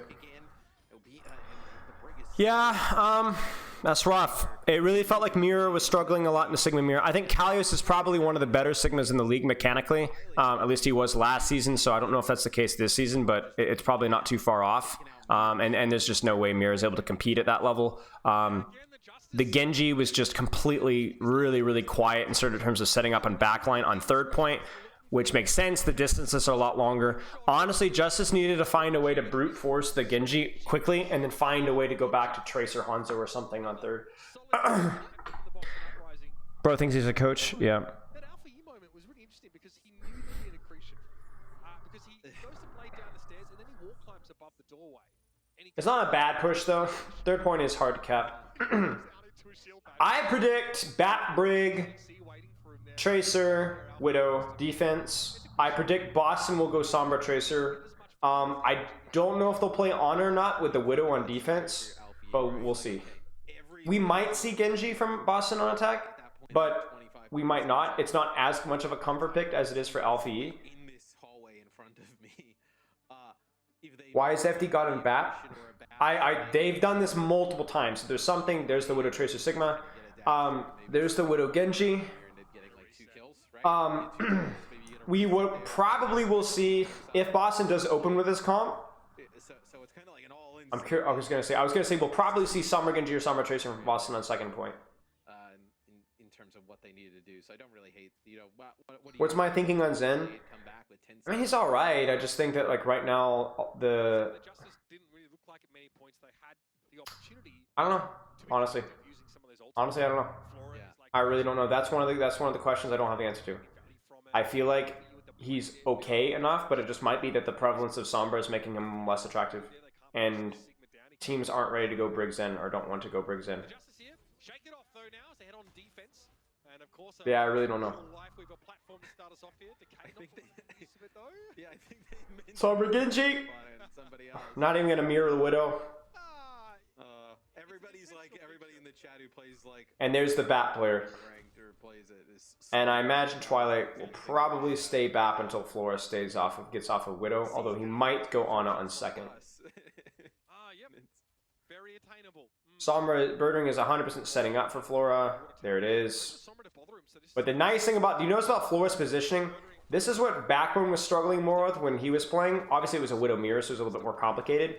But Backbone was hugging towards the left side. But the problem with hugging left side, where Flora is right now, is now Decay can wrap around right side and basically take control of the map. Like right now, where Flora is at, he's accessible by Genji. Yeah, there's the Genji. You see it? Decay's looking for it. I think he messed it up, but that's what Decay's looking for. They're trying to bully Flora towards the left side of the map from Defender's perspective, so that Decay and Birdring on the flankers can actually reach him. Do you see how they've pincered them? This is not looking good for Justice. Flora's not been able to get anything done. He's got to relocate it, 100 times. It feels like the supports on the Justice to have to, be conscious of obviously Flora getting pressured out. But then that being said, at the front, so I think it does create. Decay and Birdring don't do anything either. So, ladies and gentlemen, the caster curse. Oh, yeah, Flora was dead silent. So I don't know if Boston was like hard focusing Flora so much so that it wasn't actually working or what. This is the niche where Genji is really good. Yeah. Yeah, Alpha Yi didn't dominated, right? Because he is free. If the Sombra Genji are focusing Widow, Alpha Yi is technically free. Fat EMP might have been a little bit early. It is not. They're able to get the dash onto FD God. That's it. By the way, did you notice that Flora swapped Sombra? Terrible strategy here. If you're Boston, where hey, we probably need to win 3 fights, total, maybe 4 to take. Now, I think Boston is going to use their BAP window ASAP and then probably get the heck off of Batiste into Ana. That's my prediction. And now look at this. Fantastic time. Above 4 minutes here. You're going to need to see Twilight use window ASAP here. Maybe just not right now, just to control high ground. Oh, he misses or something. I don't even know what happened there, honestly. Did Mirror just miss it too? Or hack? What has happened? We just seen 2 Mimfluxes. Twilight.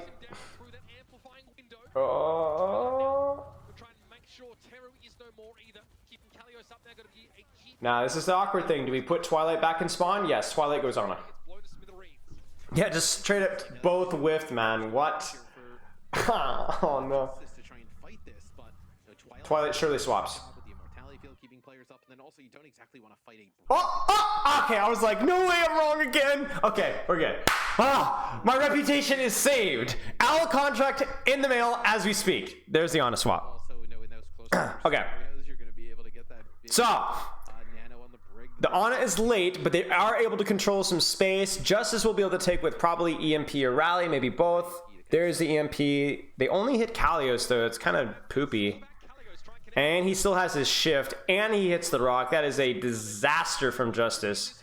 Even if they win this fight, oh, maybe? It's not clean from Justice at all.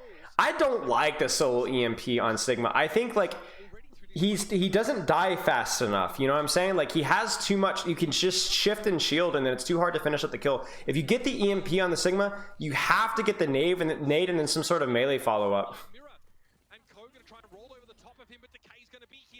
That's another messy EMP as well. The terror. Oh, that's it. They're gonna be able to hold him. Why just lean to the rest of the team comp and Kalios goes monkey? It's too far. Like, the map is good enough that Sigma, like, okay, let's put it this way.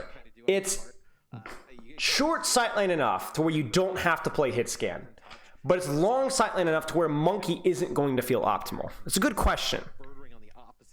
But I don't want an owl contract. Yeah, but I want an owl contract that I can tear up. You just turn your back to decay, or do you let the hack kind of go through? It becomes very difficult. It's a little bit like why teams are playing Queen, but still not playing like Mei and stuff. Like, you still want to play like dive heroes, but like the Queen is good enough to where she can just outvalue the tanks. The thing, my impression right now is that like tank balance is pretty like outside of like some tanks being bad, but there's a few tanks like, you know, Sigma and Jungle Queen and Winston and to a little bit of an extent D.Va are playable as well, but a lot of it feels a lot more controlled by DPS, where a lot of DPS just don't feel good right now at the pro level. Kiriko Lucio swap just to get back faster to guarantee the cap, and there the guarantee. We'll probably see Twilight and Li Zhigang swap immediately. On a normal basis on DPS heroes is crazy. Ball instead of monkey then? I don't think so, no. Here towards the end, they're gonna go back to this, you know, on a brig setup, but you know, you have when you have players. And also, what are you gonna do? Kalios ain't gonna go monkey. You know what I'm saying? I think there's no question that they have. Now you notice the Justice are going monkey because Mirror can actually swap. Now, what might be interesting here, depending on how much time, if it even goes the distance here, is if Boston then responds by swapping Bird Ring to a hit scan here. One map coming into this series, in Boston is really taking it to him. Absolutely. That's a good flux. Mirror's dead. But this man refuses to be overlooked. Catching Mirror inside that gravitic flux, and Twilight's more than happy to chime in with a little bit of damage now. Pretty good EMP there. Again with that late EMP is just too long. That's gonna be it. Maybe? Yeah, that's it. And this will be the Washington Justice finally capitulating against an Uprising who just looked to be a little bit tighter. That's an EMP. Yeah. So to speak. GG's. GG's. 3 Overwatch, but pretty close. Especially the first map. It definitely felt like Justice lost a lot of momentum there. Together, you know, the coordination was great, and then I feel like as the series went on and Boston started to get rolling, they were the dominant team. They were the way more, you know, clean. Maybe a hot take, but no, it's not a hot take. I think the current DPS pool is a little bit tiresome. I like the Tracer and Genji, but it is. I don't like watching Sombra play, honestly, unless it's like Lip. But Lip is honestly more fun when it's non-mirror, you know? So much Sombra is just not. The fact that the other hit scans just aren't very good right now is pretty sad. No, I didn't feel like a 3-0. I mean, it's fine for now. I just hope it doesn't stick around for too long. Okay, we continue our tier lists of why I am right and why you're wrong. Squash, okay. So this is a horrible picture, but like if we're talking about like butternut squash with like butter and stuff, I do think it's pretty solid. I would actually put it in the great tier if it's done well.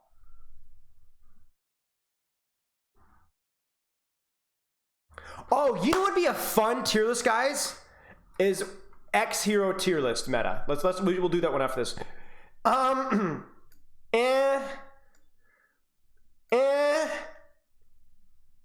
Great when it's done well. Also great. I don't even know the difference between the two. Maybe I don't even know. Cream corn. Bro, I haven't had cream corn in a long time. Okay, maybe? I'm gonna zoom through this because I have a really good idea. Dinner rolls are okay, just not anywhere near as good as biscuits. Gravy's great. Mashed potatoes are great. I don't drink, so nah. Roasted vegetables are fine. Scalloped potatoes are good. Sparkling, I actually like sparkling juice. It straight up tastes better. I'll put that in good. All right. Sweet potato casseroles. Okay, sweet potato casserole is again like another. If it's done really well, it's good. But if it's not, it's kind of nasty. It's like just like sugar fest. I'm actually gonna put that in okay-ish. All right, this is the last one. I'm gonna fist fight over somebody over here. Do they do well in American Ninja Warrior? If I train for it, yeah. Right now, probably not. No. Some of the skills that I practice are like too niche for that. But if I train for it, yes. Stuffing.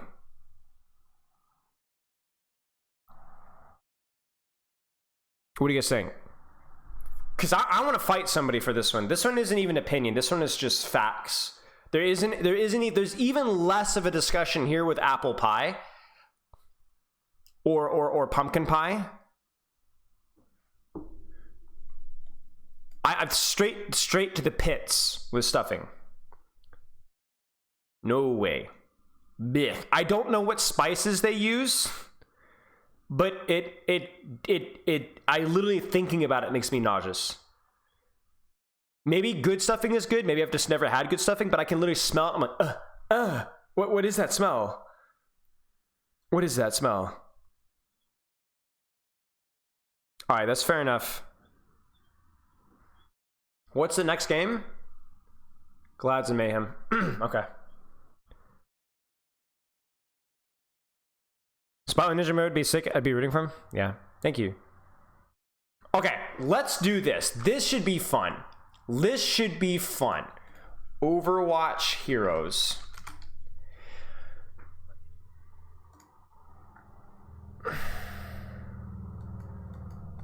Let's do a tier list based off of how enjoyable they are to watch in the meta. We need to add some Adaro above, Adaro above, Adaro above.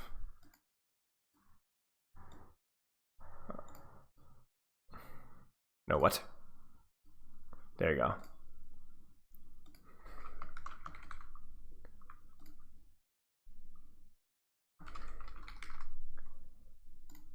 Now the disclaimer.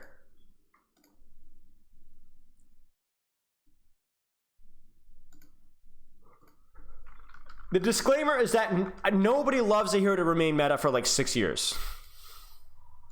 Right? So this is assuming that the meta still shifts.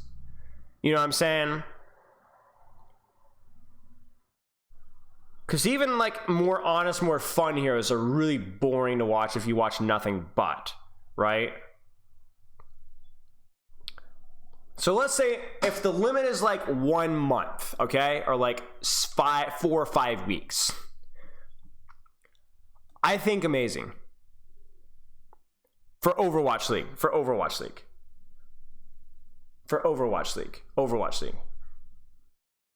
Surely, right? Like, Ana has to be S tier, right? Like, everything about her kit, her shots, her ult, her nade, her sleep is fun to watch. I don't even think like that's even like it's probably the best support to watch.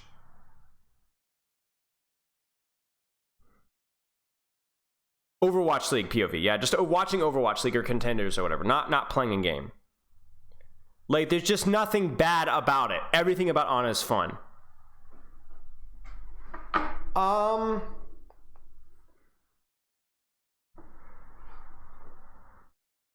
Okay, here's a spicer.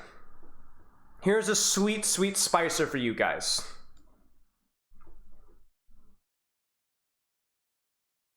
Now hear me out. Not for the players, not in ranked. But for a viewing experience, not the worst hero.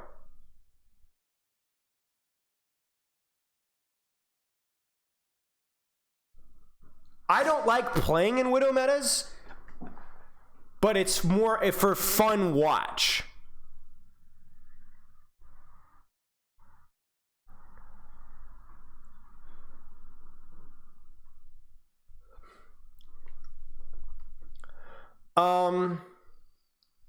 I mean, yeah.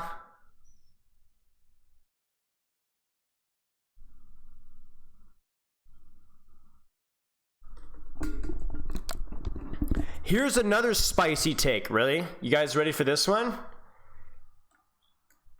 I don't even think Junkrat is that bad. It's not as, it's better than Bastion and Moira. Again, is it fun to play into as much? No. But it's like, I remember Junkrat metas back in Overwatch League Season 1 briefly, and it was kind of funny. It was kind of fun. Again, I don't want to play versus a Junkrat, but if I'm just watching, it's kind of fun to watch.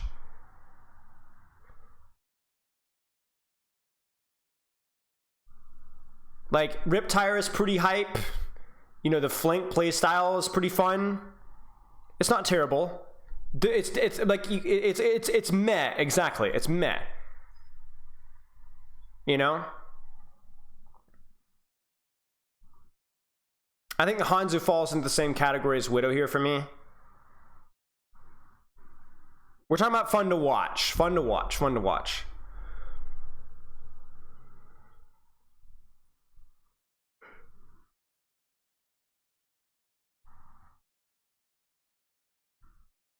I think the only thing that's keeping Hanzo not from good is I think his ult's really boring.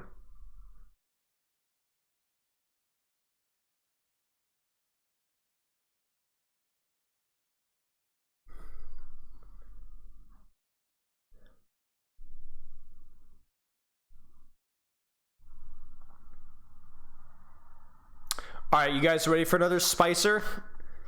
I've got loads of spice. And I'll do you one, Junkrat tier. Probably the least fun hit scan in the game to watch.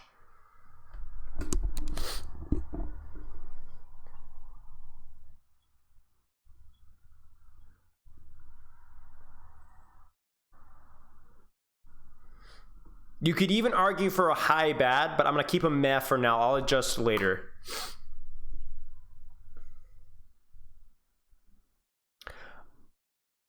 I'm not sure about this ranking, but I think a low good ranking is probably fair, at least as a stand-in for right now. Yeah, Junk was meta in Overwatch League Season 1. I still remember. Maybe a high okay. I think probably better than Ashe and Hanzo, maybe.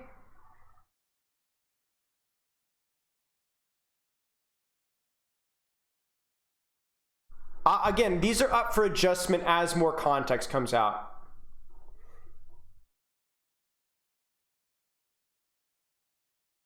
Now here, the spice is going to continue. You ready for this one?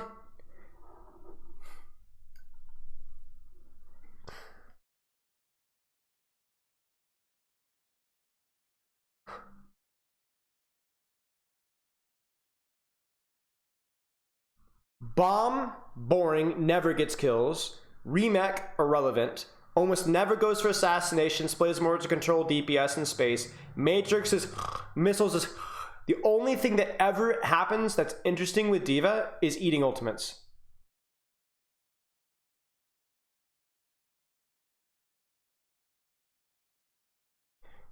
I'm gonna answer this question here.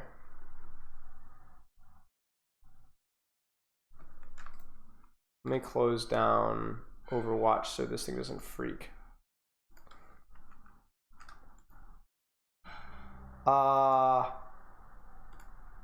It's too big. No, too small. Just right. Owl watchability tier list. There you go.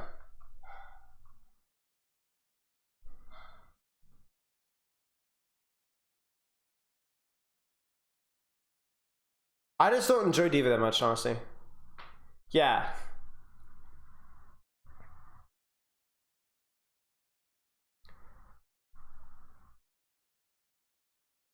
There it is, I said it.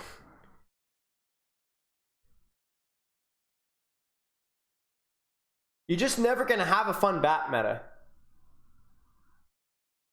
You're just never gonna have a fun bat meta. If he's playing in Brawl Mirror, it's almost irrelevant outside of somebody else shooting through window. His abilities are boring. His ult is like he's the most boring hero in the sniper spam matchups. When's the last time that you've seen or cared about a bat highlight? Be honest with me.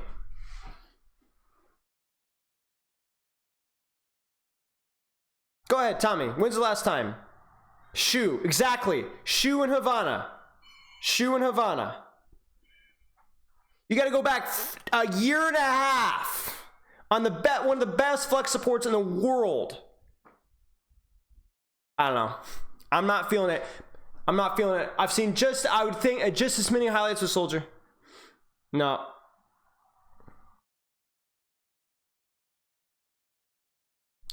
Brig.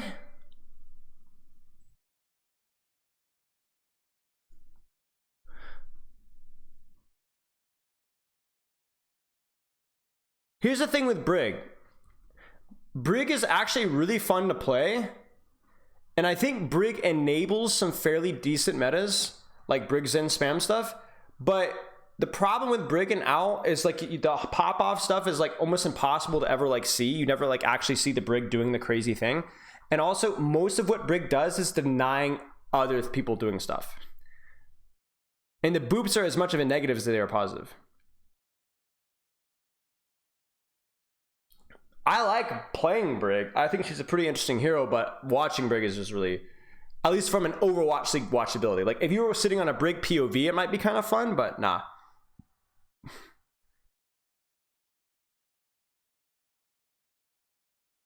Right, exactly, Jonna. Yeah. I think objectively good. Here's a spicy take. You guys ready for the spice? Watch this. I think Doom is a good shot for amazing. I don't even like Doom metas that much, but he's probably the most enjoyable tank to watch, up there with maybe Reinhardt. Think about it. When Doomfist is on the field, exciting stuff usually happens, whether for better or for worse. No, see, you guys are messing. I've played in and watched Doom metas. He's just fun to watch. Now, I understand that a lot of these heroes are going to like discourage other heroes. In other words, like a Doom meta might mean no Ashe or whatever. I'm not doing that. I'm just saying in a vacuum. You know what I'm saying? Unironically, Hog is fun to watch too. I agree. I would never ever want a Hog meta, but Hog is actually a lot more fun to watch than a lot of other tanks. We'll get to that one though. Like you got to watch it from like the watchability. You know what I'm saying? Like nobody wants a Hog meta, but Hog is kind of fun to watch. You know? Echo, I think is probably, I don't know how I feel about Echo. Her ult is pretty fun. Where does Echo go? Okay. Good. Okay. I think good. I think Genji's good too. I don't think Genji's great, but I think Genji's good. Maybe amazing. I don't know. I don't know how I feel about Genji. I feel like an idiot not putting Genji but in amazing, but my gut says not amazing. I don't know why. Why is my gut saying not amazing? Yeah, top of good? Yeah, that's probably a good point. Why do I not want to put Genji in amazing? Am I just being stupid? I feel like I want to put him in amazing, but I feel like I don't want to at the same time, and I don't know why.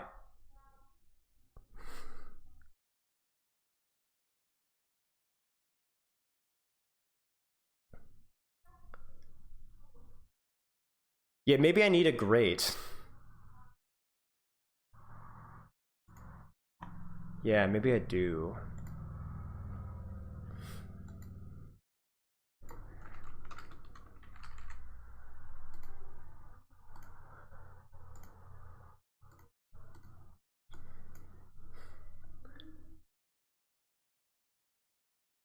We'll leave this at that.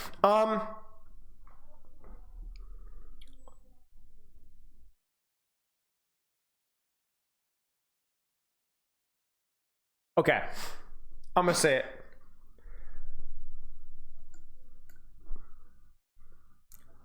Hear me out. Hear me out. Hear me out. Hear me out. Hear me out. Hear me out. Hear me out. This is why we have to be really careful with our definitions. Junker Queen meta was probably one of the worst, maybe the second or third worst meta we've ever watched in the Overwatch League. To watch. Was really not good. Even though some of the pieces of that composition were really fun, the synergy of like the shout and just these big bodies mashing into each other was not fun. But the hero itself is pretty fun to watch. There's a lot of aspects that are fun. The axe, the ult, the gun, obviously the knife. I think it's a pretty smooth hero. I just don't like that we have the association with her only with that one meta. And I get the overhealth being probably one of the more annoying heroes ever.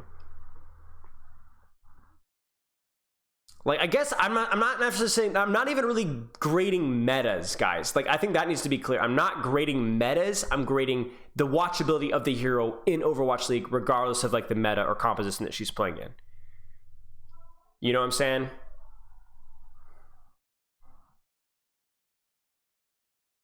Right, and I think based off of that logic, I think Cassie probably belongs in good as well. I think Cassie's a lot more enjoyable to watch. There's more dynamics with how he can play. If we ignore a Sticky, which is kind of dumb, but like, I think if you think about, why not put BAP in meh? Because BAP never, but BAP never actually doesn't get those moments as much. It's a fair, your logic is fair. I think maybe it's just so hard to like enjoy a good Bastion play nowadays. Here's what I will say about Baptiste, not Bastion, Baptiste. It's super, it feels like vast majority of the time that Baptiste just doesn't do anything.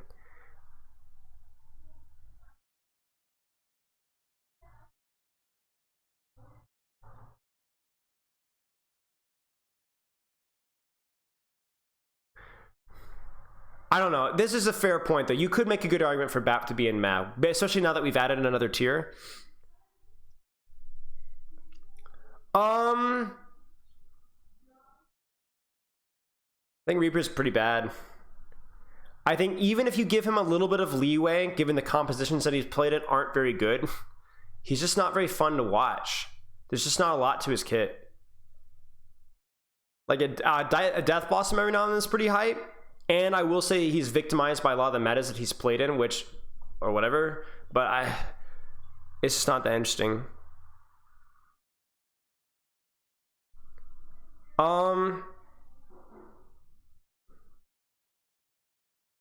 Here's another crazy one.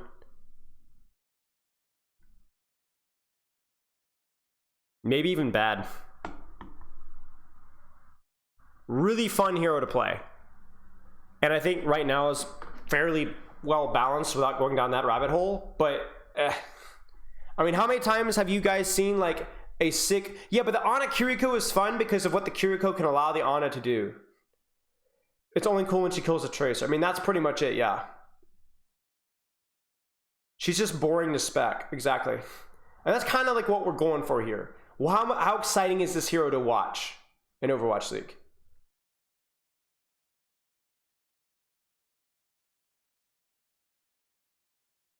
Nah, don't start talking about balance. We're not talking about balance or how fun it is to play against. It's just, it just doesn't feel like that interesting. And even a lot of like the headshots feel like more accidental. All right. Now here comes the ultimate spice.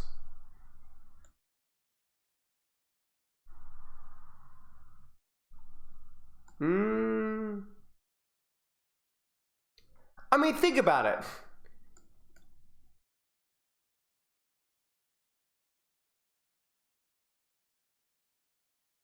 Lucio is too inconsistent for me. I think Lucio is too inconsistent for me. Too many times where nothing very interesting is happening.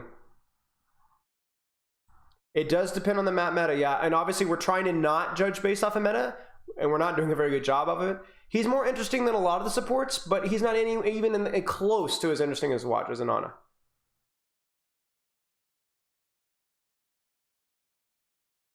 Ajaxes are fun to watch though. Yeah, that's true. Here's what I'll do, is I'll put Lucio at the top of meh. Be honest with me, guys. Would you rather spectate a Hanzo or a Lucio? You know? Would you rather spectate a Junker Queen or a Lucio? Would you rather spectate a Genji or a Lucio?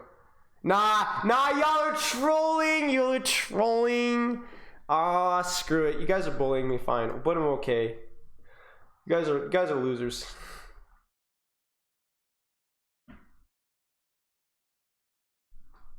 Nah, you guys are straight up trolling me, man. Alright, fine. Lucio in control? Yeah, that's true. Alright. Mei.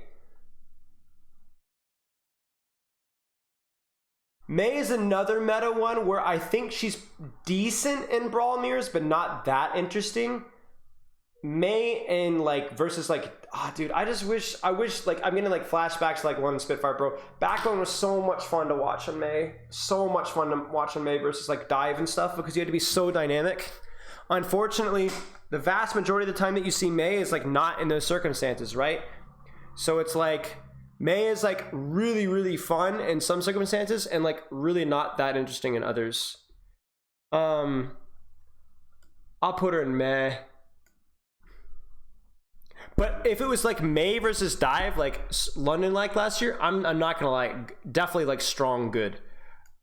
There's so many things that you could do with like, there's so much like a lot of like mechanics and like creativity with Wall and like doing cool things with Blizzard and stuff.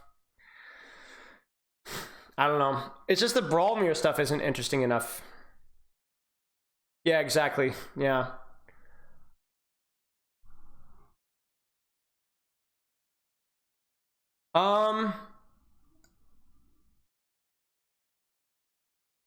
Honestly, I'm not gonna, okay. Better than Bastion and Moira and honestly Brig though. At least there's like theoretical chance of something interesting with Valk or like movement.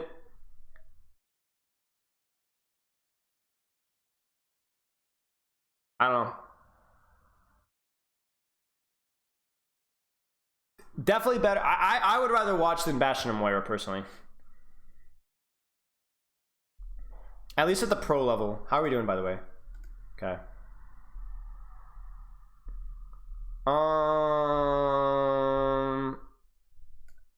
Bad.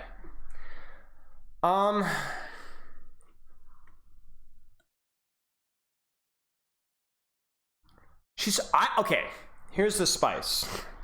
I like playing Orisa, and I like her rework, and I think she's a lot of fun to play, but it's just not very interesting.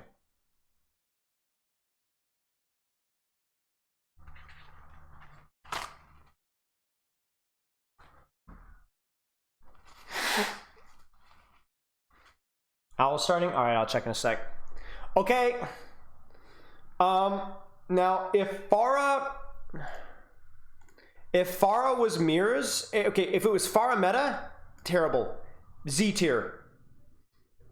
But it's not, so I'll say objectively probably okay. Probably okay. If it's a mirror matchup, bzz, terrible. The worst DPS mirror to watch is a Pharmercy. There is no, I will not debate with that. Sorry, you're just wrong if you think otherwise. Pharmercy is the worst DPS mirror in the game. There is nothing worse. But if you're fighting other things, which again we're trying to not to like meta classify, I think Pharah gets a significant leg up. She is pretty interesting.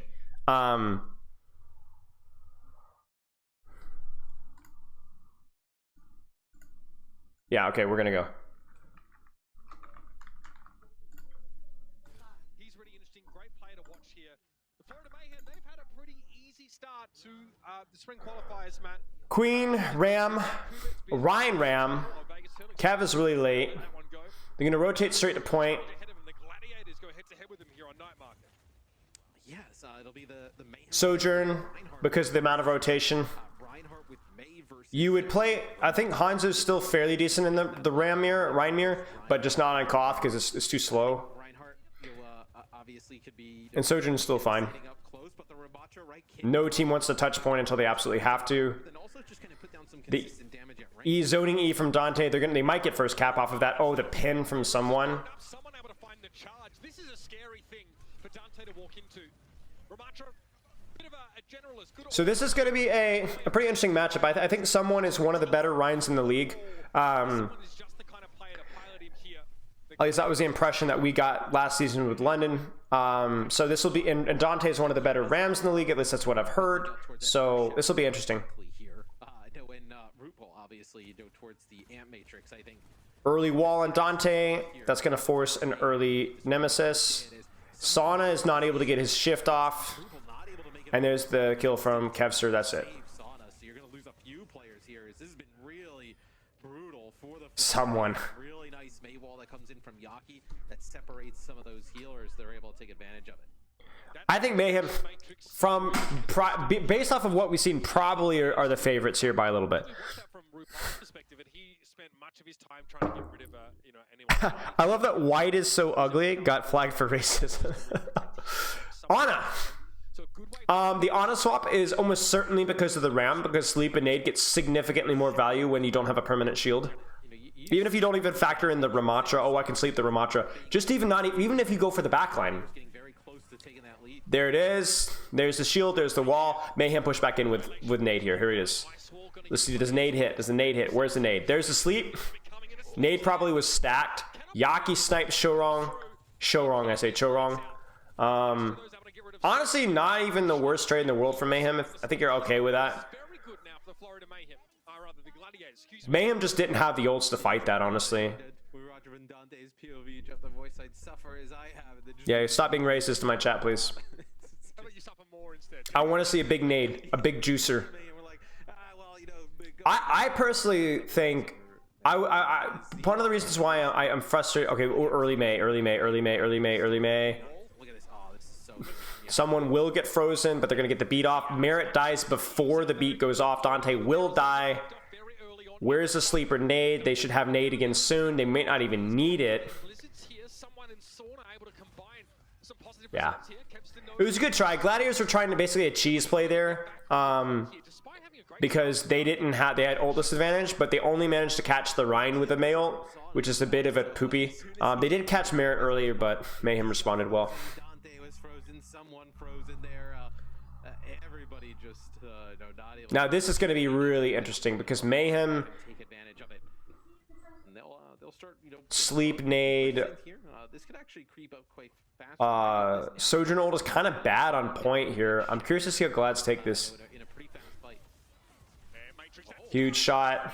Unperturbed. He's able to take Oh Kempston my down. gosh, Merritt. Main user of that damage boost. And they're just going to cut off the ult with shift, or with his shield. Alive and is able to find the power play that stops the Gladiators before they can benefit. That's stunning. Yeah, I mean, he gets the effects of that nano, and I mean, I really think Mayhem have the compositional advantage now.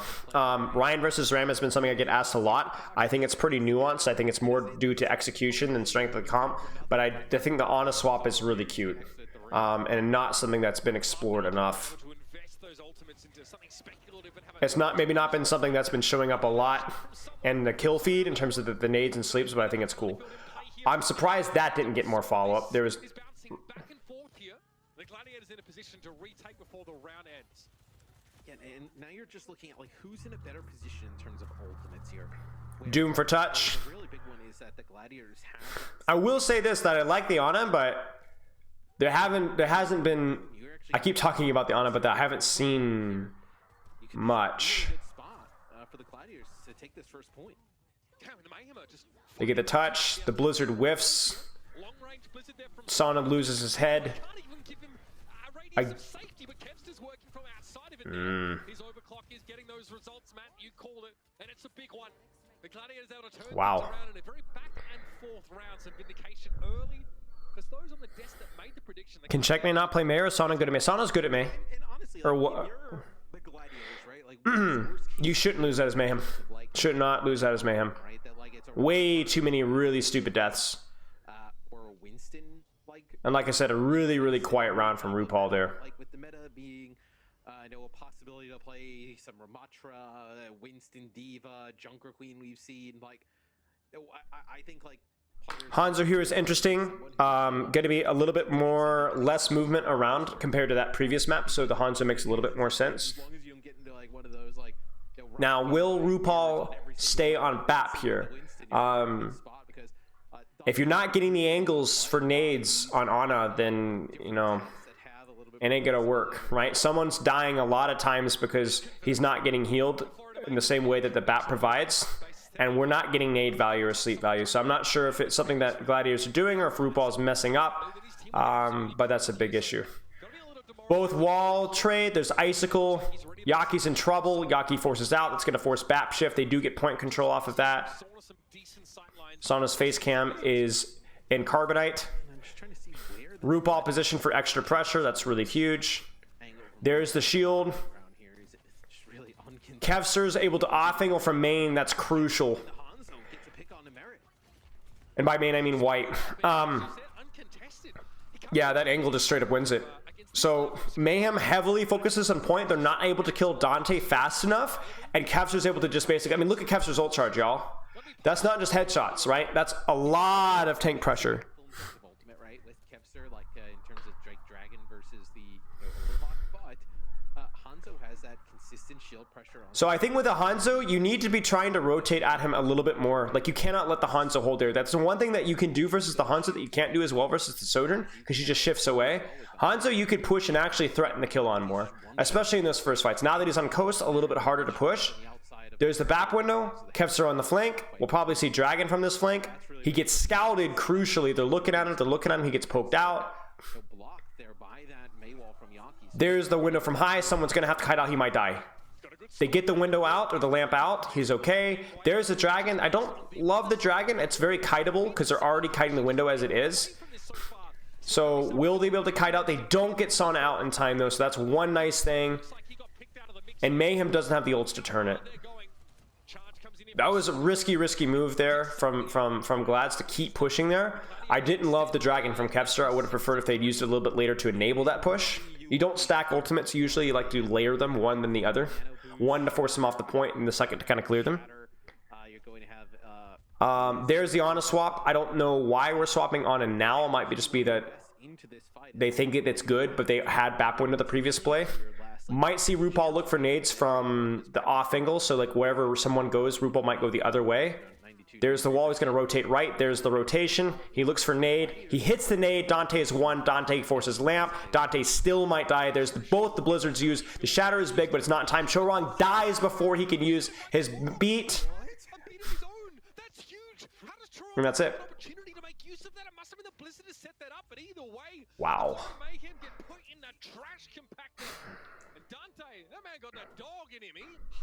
Kevster really playing well there. RuPaul finally gets the Ana value in the final fight, but Chorong just gets his teeth kicked in. Ouch. Chorong got punched. I think he might have gone in too aggressively. I think Chorong probably got frozen, would be my guess. And so he was not able to pop beat. And it's risky. He probably just messed up, honestly, with positioning. Oh my gosh, what a shot from Yaki.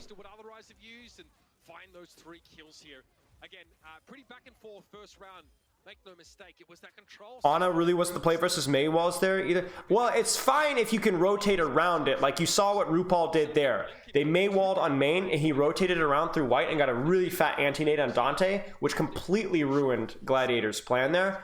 But it definitely looked like, you know, the lack of shield wasn't maybe that was more of an issue on the previous map. I haven't scrimmed enough with an Ana in this matchup, so I don't know how reasonable it is. be interesting if the Florida Mayhem try and play some Reinhardt. What do you think of a Kev Kai versus Kev Yaki? I mean, I'm gonna say exactly what you think. If you can play Hitscan, if Hitscan is fine, then Kev Kai is just better. But I don't know that there's a lot of metas in the current meta, or a lot of compositions in the current meta that are going to justify a Kai pick. The interesting thing, though, is it's like Kev, Yaki have a lot of similar heroes strengths, so... RRT, thanks for the sub. Okay, let's resume our tier list, ladies and gentlemen. Watchability and Owl. I'm gonna add it one more time. Just Owl watchability for the hero, not the meta. Tier list. Let's keep going. Reinhardt, I mean, has to be great. No, I think like you could make an argument for amazing. Let me think. Shatter's fun, Pin's fun, Swing's fun, Firestrike's fun, maybe even amazing. I don't know. Now, the only thing with Ryan is there is a little bit more downtime, can be a little bit more passive. There's nothing that's really bad about Ryan. Even Ryan mirrors aren't too bad.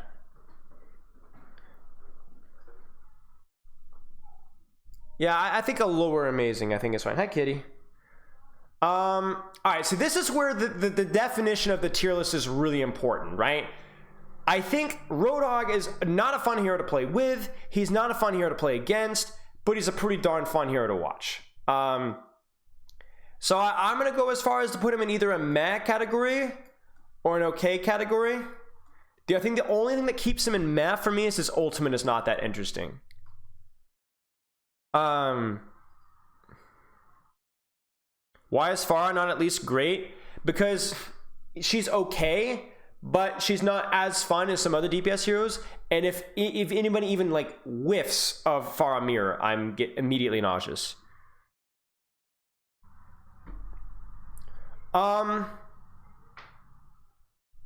See, this is again another good example. Sigma, fun hero to play, not the worst hero to play against, right? But I think he's probably even worse than D.Va. Maybe D.Va tier. Rock is pretty fun, but Flux isn't that interesting. The Shield isn't that interesting. Shift isn't that interesting. I think Sigma's probably bottom of meh.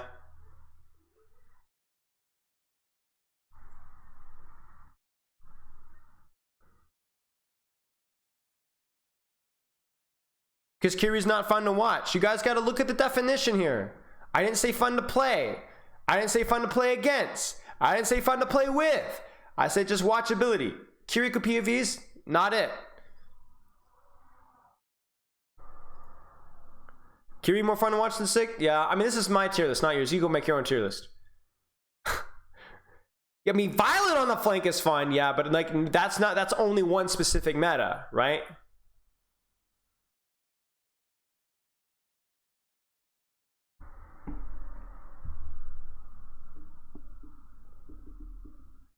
All right, Sojourn. Now I know you guys are tired of Sojourn. I'm tired of Sojourn too. Everybody got Sojourn burnout. Everybody wants to wash their eyes out and never want to see Sojourn again. But remember, we're talking about this for a month, okay? For 4 weeks, Sojourn was one of the best DPS heroes to watch. Fun hero, Railgun was fun, ult was fun. Her E is not that interesting. I don't know, probably good or great. Has to be one of the more interesting DPS heroes. I'll keep her in low great for now or high good. Sombra. I don't think Sombra is as bad as some people like to say. Like I'd rather watch Sombra than Reaper or Bastion. And playing high level Sombra in other situations is okay. I would say meh.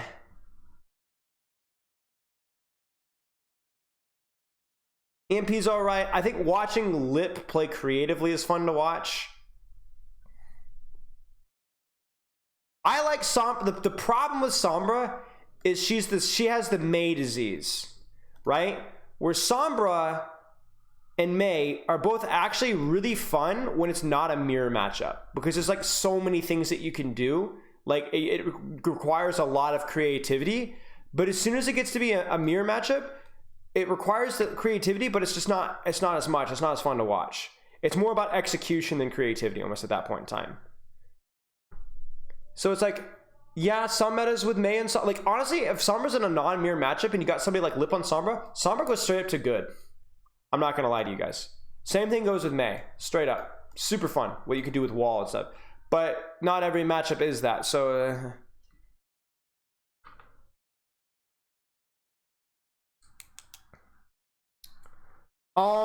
Sim...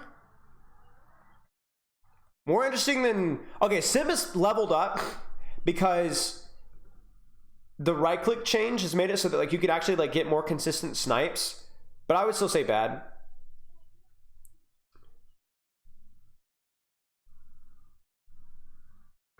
Her right click is more interesting. The problem with Sim is that like her beam is super boring. Her ult is like awful.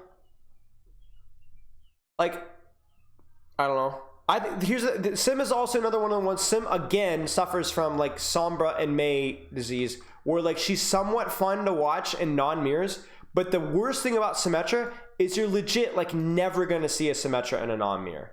Like never. Like never. You're gonna see Symmetra in a brawl mirror and you're gonna know exactly what you're gonna see most of the time. Maybe some fake TPs in the backline, maybe some mini flanks that'll be somewhat interesting, maybe some right click snipes, but you're never gonna see Symmetra into dive, you're never gonna see Symmetra into spam, you're never gonna see Symmetra into hybrid. It's good, it's just boring.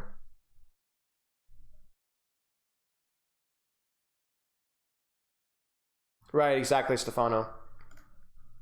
Alright, let's do this, chat. Looks like some sexy compositions we got going on here. So what do we see the Gladiators do in terms of DPS? Do you state yeah, I think we're getting you know, wait, see what comp they're running and then swap. Yeah, okay. Brawlmere probably goes Ram. Ramatra swap here. Yeah. So they're gonna go Ramatra. So just they think that they have the better brawl. Now they will have to clear high ground, because Ashe and Bap and Kiri are going to be miserable. I don't want to see Glads going straight to point. And that's exactly what they're doing. I don't think that's going to be the best play. Now, Kai is going to be able to take top, so that is good. But I fear that... Okay, well, never mind. Kai's just going to headshot people.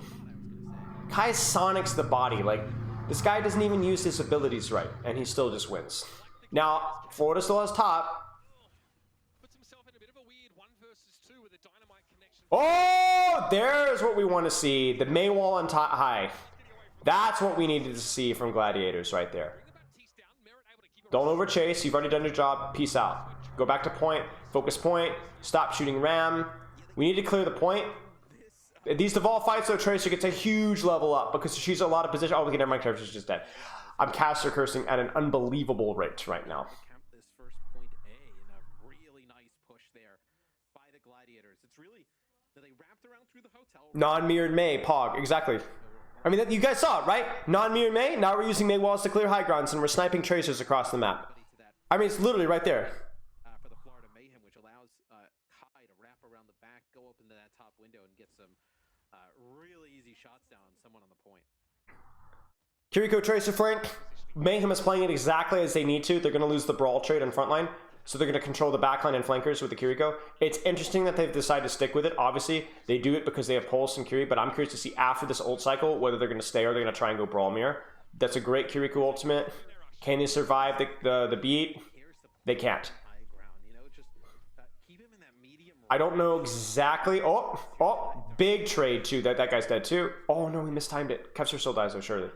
Surely. Yes, he does. Someone pops his ult. Probably not necessary though. Dude, Kai is so scary, man. The guy just like walks in a tank and you've got like, you feel like the tank's just gonna die. What mirrors are fun to watch? I'm of the opinion that the most fun mirrors to watch were double flux support, Winston, poke DPS Tracer. And you cannot change my mind. That was the most fun mirror to watch in Overwatch League history. Stage 2, I think, last season.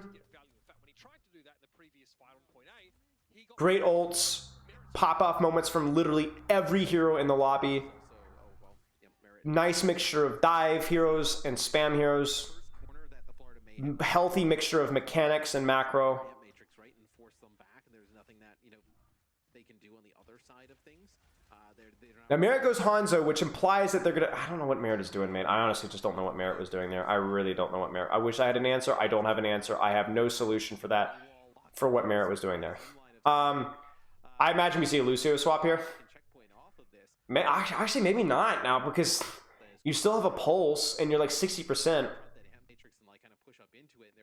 And really, the Ashe isn't as good in the Brawl anyway, because you're not going to get dove with the Mei Hanzo, so maybe the Hanzo is just a greed swap. We honestly might see Mayhem. But Tracer's not as good as third. Can Checkmate stall? Checkmate can stall. Big. Can we get a pulse on Dante? Can we get a pulse? Huge. Huge. Mayhem really need to win this fight, I think. I think that their comp is so much better on third point if they're able to keep the Kiriko Tracer on third. Or second point, excuse me. So much more high ground and flanks to use for your Kiri Tracer. Rymers are okay. I agree that mirroring in general isn't as interesting though. Okay, so Glads, let's see this. A really nice ult economy going on here from Mayhem going on this fight. Should be almost impossible for Glads to win. They're just going to rotate down May. They're going to try and flip the map. They catch Lasser. They force the shift. Checkmate's going to pincer here. We might just see a BAP window plus pulse bomb here. Probably those two starter ults. They don't force the lamp though, which is pretty big. There's a Dragon Strike. They don't even need to pulse bomb anymore. Very, very, very good from Mayhem there. Lots of time wasted. Good pincer with a Tracer. And you guys see what I'm saying. Like, this is why the Tracer, being able to take it on second point is so important for the Tracer. Because you can actually take that flank here and just full distract backline. Kai is basically permanently turned around plus bat pocket. That's good. Now, Glads probably can do this rotation and actually take a hard brawl now. With Beat and Mail, so it's going to be up to someone and RuPaul to try and dodge Blizz. Someone will... Ooh, they force lamp on the rotation. That's pretty big. Someone's going to get frozen, but if someone can survive long enough, they should have BAP window and Suzu to keep them alive. There's the Kiriko ult that will probably force Blizzard. It does. Someone... Oh, you might die... Oh, Chorong dies. What? Chorong gets frozen. Mayhem lost a lot of map control there. I didn't see what happened, but the Gladiators did that rotate again. And it looked like a lot of Mayhem all got grouped up. They weren't able to kite out. And so someone basically got frozen and got no help. Like Checkmate and Merit, nobody was basically like punishing Gladiators at all. Why no Lucio swap? Because you can play Kiriko and pocket high ground.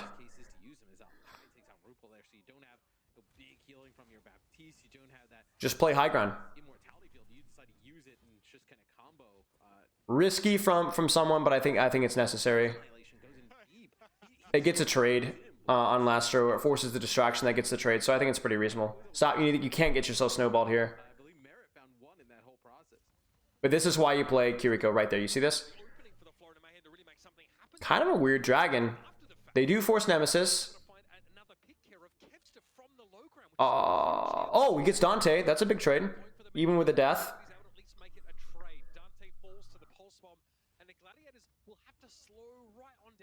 Hello. Yeah, I mean, it's a fine trade.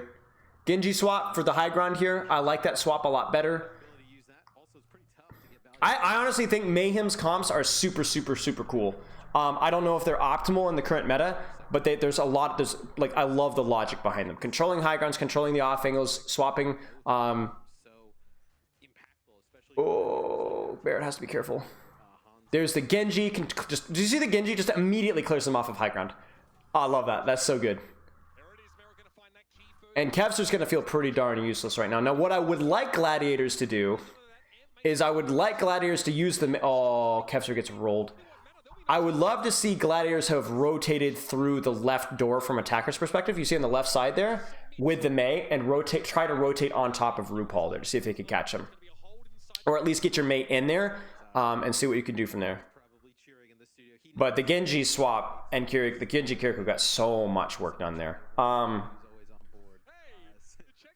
mean, that's basically Mayhem saying we don't want to play the traditional brawl. We're going to play a brawl that focuses more on controlling off angles and high ground. And even on King's Row. You know? Yeah, they played really well there. And I think they played second point pretty well too up until that last fight. I think they just didn't know what to do versus the beat, right? Because it's like they ended up kiting so much space trying to kite the Blizzard beat that they ended up screwing over Merit and Checkmate to where they weren't able to do any damage because they were all clumped up. Because the problem is if you kite too hard, then you end up losing the angles that you need to punish the enemy team. It's like you play too defensively, so you kind of put yourself into a paper bag and you can't get out. I think it would have been better in that situation if Mayhem had actually, like, as soon as they had committed around the corner, Glads, if they just popped the Kiriko ultimate and tried to force the Lucio beat early so that they would have less time to control. The Glad's weird composition. Why Joker Queen over Ram? Just because there's a threat of dive here.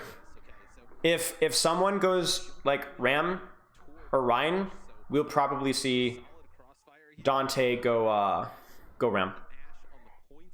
This is anti-dive. This is anti-dive, but also if they go brawl, our comp isn't hot garbage because we can still do decent work.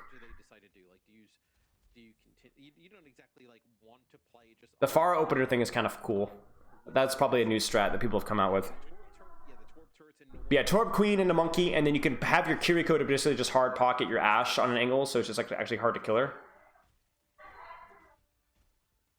And you're going to see Mayhem respond with a comp that I like into Gladiator's comp. Notice that Mayhem are actually clearing top here. The Hanzo's a really good pick versus what Glads are running. Ashe, Torb, all those heroes really going to have a hard time. Now, I'm curious to see if what Checkmate's doing. Is Checkmate wrapping around to spawn? I think Checkmate's trying to get behind them. And I think he did. I think he got through left side through Hotel. And it looks like Kai is trying to hunt for him, but that's obviously scary. Oh, yeah, and there it is. Checkmate doesn't even go high. He actually just flanks around behind. I really like Mayhem's compositional choices so far. And again, I don't have the insight, guys, to tell you whether a composition is meta or best, but I can tell you if a composition at least has like a sense of cohesion, like with what it's trying to accomplish here. And Glads are going to swap, yeah. Now, the interesting thing is that Kai is going to keep for the ult charge. I would have expected him to give up the 20% ult charge just to go Hanzo, but he doesn't. Really good map control from Mayhem as well. Phenomenal job controlling the high ground, getting Checkmate behind. Okay, Merit just dies. Screw me then.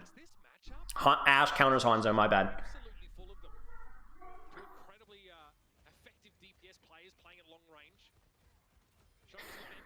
Man.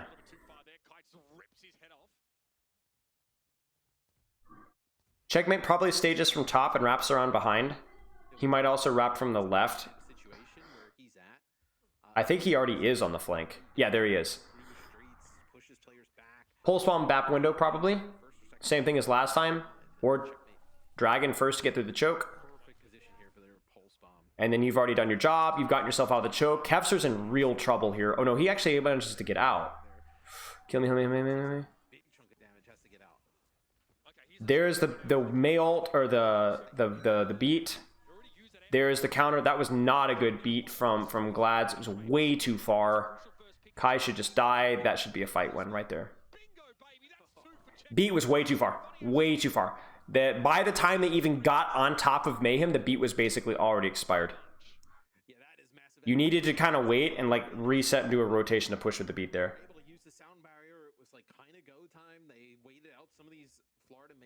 You think Tracer should trade? No, I think Kevster's hero is fine. I don't necessarily think that the Mayhem's comp is better than Gladiators. Again, I don't have that insight here. I think the Gladiators comp is also good. I just have liked the Mayhem's execution here. Now, Mayhem have to kind of play bait here. I want an early Kiriko ultimate. Maybe Kiriko ultimate. Yeah, there it is. So early Kiri is going to force a beat or a Bob and maybe a Ram or a Blizzard. But Dante should probably die through this. Immortality field is gone. But There's the Immortality Field as well. Oh, he doesn't die through this. That's exactly what he wants. It's slow. And look at the angles that they've taken up top. Cinder Rush now is gone.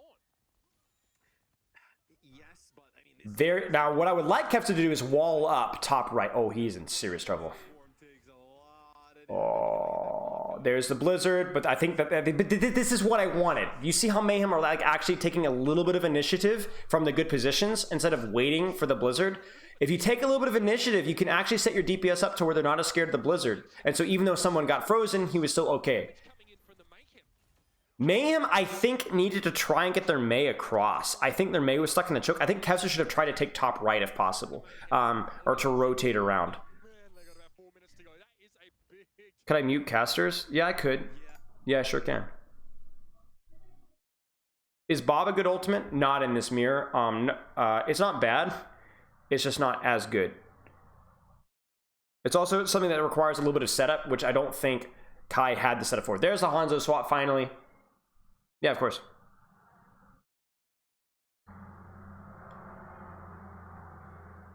I'll do a poll after this one if you guys want to listen to the casters after this map. The passive-aggressive smile in my chat.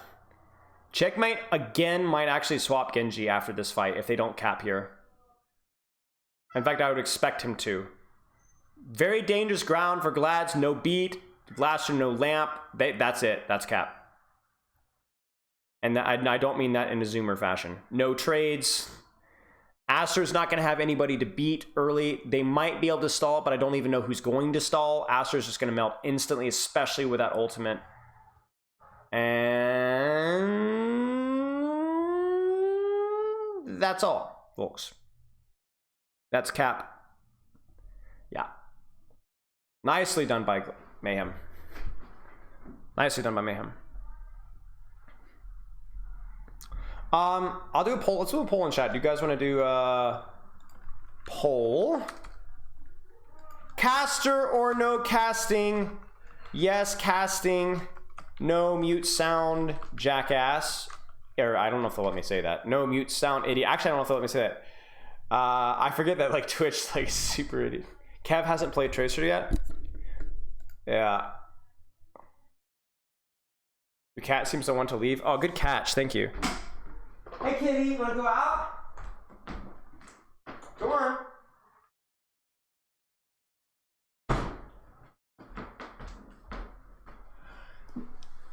Thank you. No mute sound. Oh my gosh, the majority has spoken. All right, let's finish our tier list, ladies and gentlemen. Meta, Overwatch League, watchability tier list. We're almost done. Torb, not good, but better than some of the other heroes. Because there's at least a point and click mechanic, and his overload is pretty fun. I think Ult is also pretty funny. Torb is okay. Could be worse. Not the best, though. I think Torb is more of the novelty than anything else. You know, it's like, oh, Torb, you know? But it's not, like, actually that crazy. I mean, I think this Tracer's amazing. I think it's hard to... Okay, Tracer suffers because everybody's so sick of seeing Tracer all the time, but she's has such a high pick rate and is still fun to watch. That's a compliment. Imagine if you had to eat pizza every day, right? You'd get tired of it, but it would still be pizza. You know?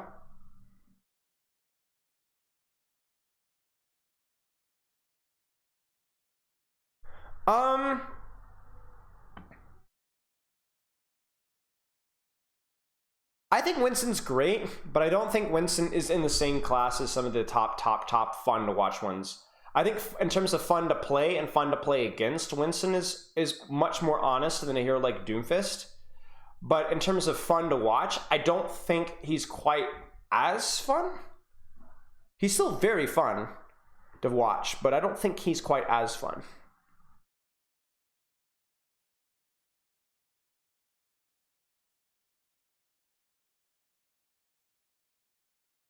Brig deserves to be way higher. Shakedown Dives is fun to watch. I mean, yeah. Here's what I'll do. Watch this. Ready? Bonk, bonk. I would definitely prefer to watch a Brig over a Bastion and Moira.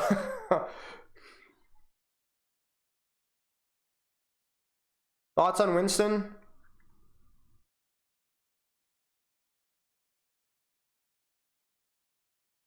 Yeah, maybe Brig over Mercy. You guys are convincing me, yeah.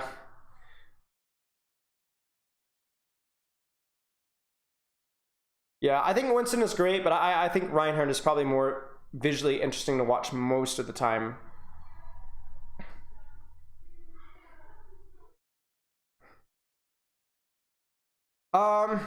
Now, ball metas, I think,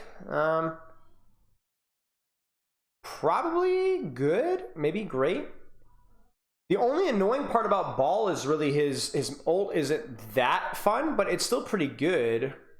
He's definitely one of the more fun things to watch. Again, not playing into ball, watchability. I think ball is pretty fun to watch. What do you guys think? Top of good or bottom of great?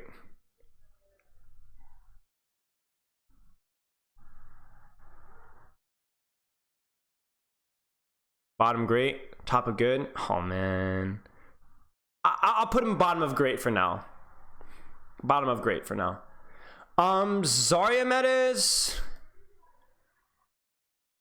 probably better than Sigma in terms of watchability. Definitely better than D.Va in terms of fun to watch, but also not that fun. Honestly, I feel like Roadhog is probably more fun to watch than Zarya. Probably middle meh.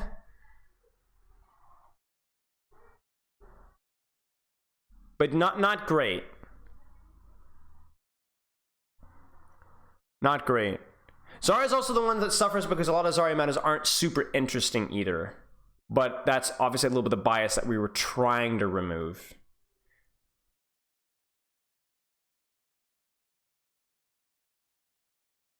Zarya mirror versus non-mirror is a lot more interesting for sure. But also at the same time, a lot of the times it means that Zarya is not doing a lot of damage, which is also really boring to watch. So actually Zarya is kind of a darned if you don't, darned if you don't, you know what I'm saying? Fellow A10 enjoyer, I see. Okay. Now here's a hard one for me, because I'm a Zenyatta guy through and through. But I think Zenyatta only tops out in good. Let me explain my reasoning. Very fun hero to play, regardless of whether you guys think Discord is fun or not. But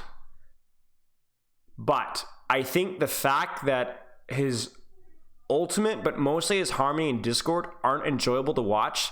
The only fun thing about Zen is like the movement and hitting shots, which to be fair is really interesting. Up there with like Cassidy, but I don't think he's as good as an Ana in terms of watch. I like Zen, but he's just spamming angles half the time. Right, that's the problem. Oh yeah, we got to do Ramattra for sure. Lifeweaver we can't do yet because we haven't seen enough. But Lifeweaver would definitely be terrible. Well, actually, Lifeweaver would probably be bad because Grip would still probably have some fun uses as well. But I don't think Zen has the utility. Zen definitely has high utility, but it's not fun to watch utility like Sleep and Nade. Now, Lifeweaver is probably way more interesting than Moira or Bastion. Like, even Grip alone, and heck, even the ultimate makes him more interesting. He's a terrible hero, and he's not fun to play, but, like, there's at least... Actually, I don't even know. A Lifeweaver highlight reel would be fun to watch, but Lifeweaver play in general would be really bad. That's true, because he does just heal spam. So, where would you guys put Ram? I think if we ignore just the mirror, remember we're not focusing it only on mirror, I still think Ram is bad. I still think Ram is bad. Even into like dive tanks or like spam matchups, he's just not fun. The pummel's fairly interesting, the ult is horrible, shield is boring, E is honestly so underwhelming. The weapon isn't very interesting. The skill expression isn't as interesting, right? I don't find Ram, even in non-mirrors, to be that interesting. I really just don't.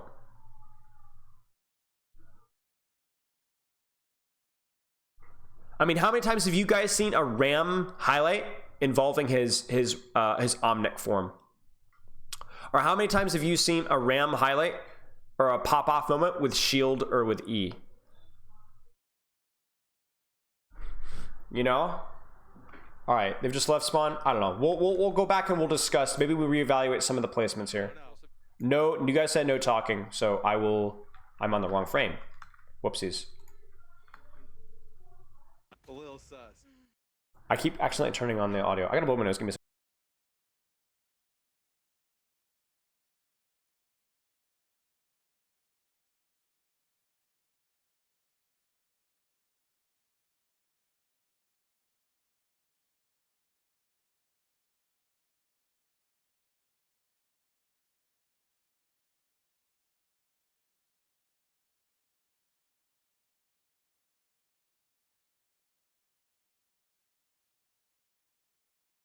These allergies are killing me, but the air, it's so nice outside. I don't even want to close the window. Okay, let's check this out. More fun comps. I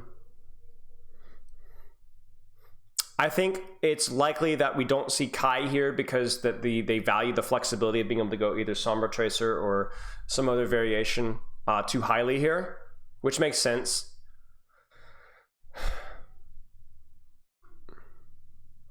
This is another one of those maps where the sight lines are long, but the high grounds are still relevant, thus the D.Va.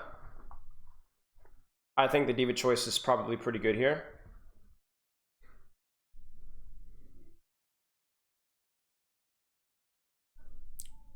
Now what's interesting to me is, again, the Gladiators composition, where you have RuPaul and Bap, which is probably, I mean, almost certainly his best hero, and Chorong on Kiriko, which is certainly not his best hero. But what it does mean is that Chorong's going to be able to play, and there it is right there. I was literally opening my mouth to say Chorong's going to be able to play with Checkmate.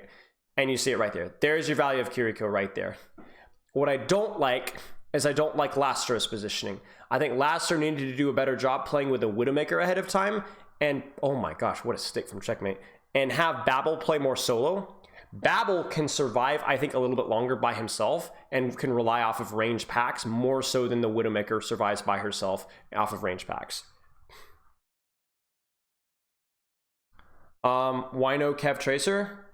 Because Kevster is a better Widowmaker than Yaki. The gap between Yaki's Tracer and Kevster's Tracer's smaller than Kevster Widow, Yaki Widow. That's why. You have to think of it as like this. If Kevster's a better Tracer than Yaki, he's like a 95 on the Madden scale, and Yaki's like a 92.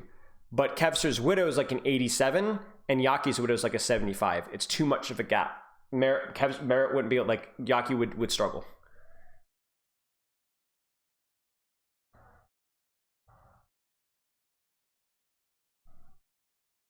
But yeah, we definitely, that fight was just honestly a great play from Checkmate and Chorong, but like we had to have Laster had to be there. Again, Chorong and Checkmate on the flank. And Laster's pushing with Rally. If he doesn't get the kill with Rally, he does. But even then, they've given up so much map and they've C9 the point. I'm like, you just can't just W key in the Year of Our Lord 2023. And if you do, you better darn well get the clear. So that's honestly a pretty decent attack from Mayhem, especially for Rialto first. Whereas Kai, too predictable composition, right? We talked about this, right? You're not going to play Widowmaker on third point. So you're going to see something like a Cass Tracer, maybe a Hanzo Tracer. And the problem with running Widow Tracer is if Glad swap or Mayhem swaps to Sombra Tracer, they would have to be forced to play Hanzo Tracer Gladiators, which isn't as good.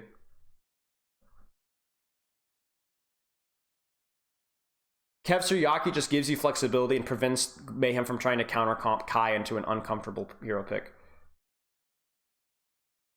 What's funny to me is the Bat pick. That's more of a comfort pick than anything else, but it's definitely not something that you would expect.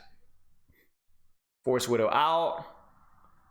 You would expect something more like an Ana, but honestly, maybe the Ana's not even that good when you're playing Widow Mirrors. We talked about that in Junkertown the previous match, right? Like where a lot of the Ana value just doesn't happen because the Widow just controls that sightline, and obviously RuPaul's a really, really good brig, so wow, what a pulse. Yaki just straight clears. Now, here's the thing. I don't know what happened there in terms of, it looked like the BAP window was a little bit forced. Nano was a better ultimate than BAP window, I think, in this matchup.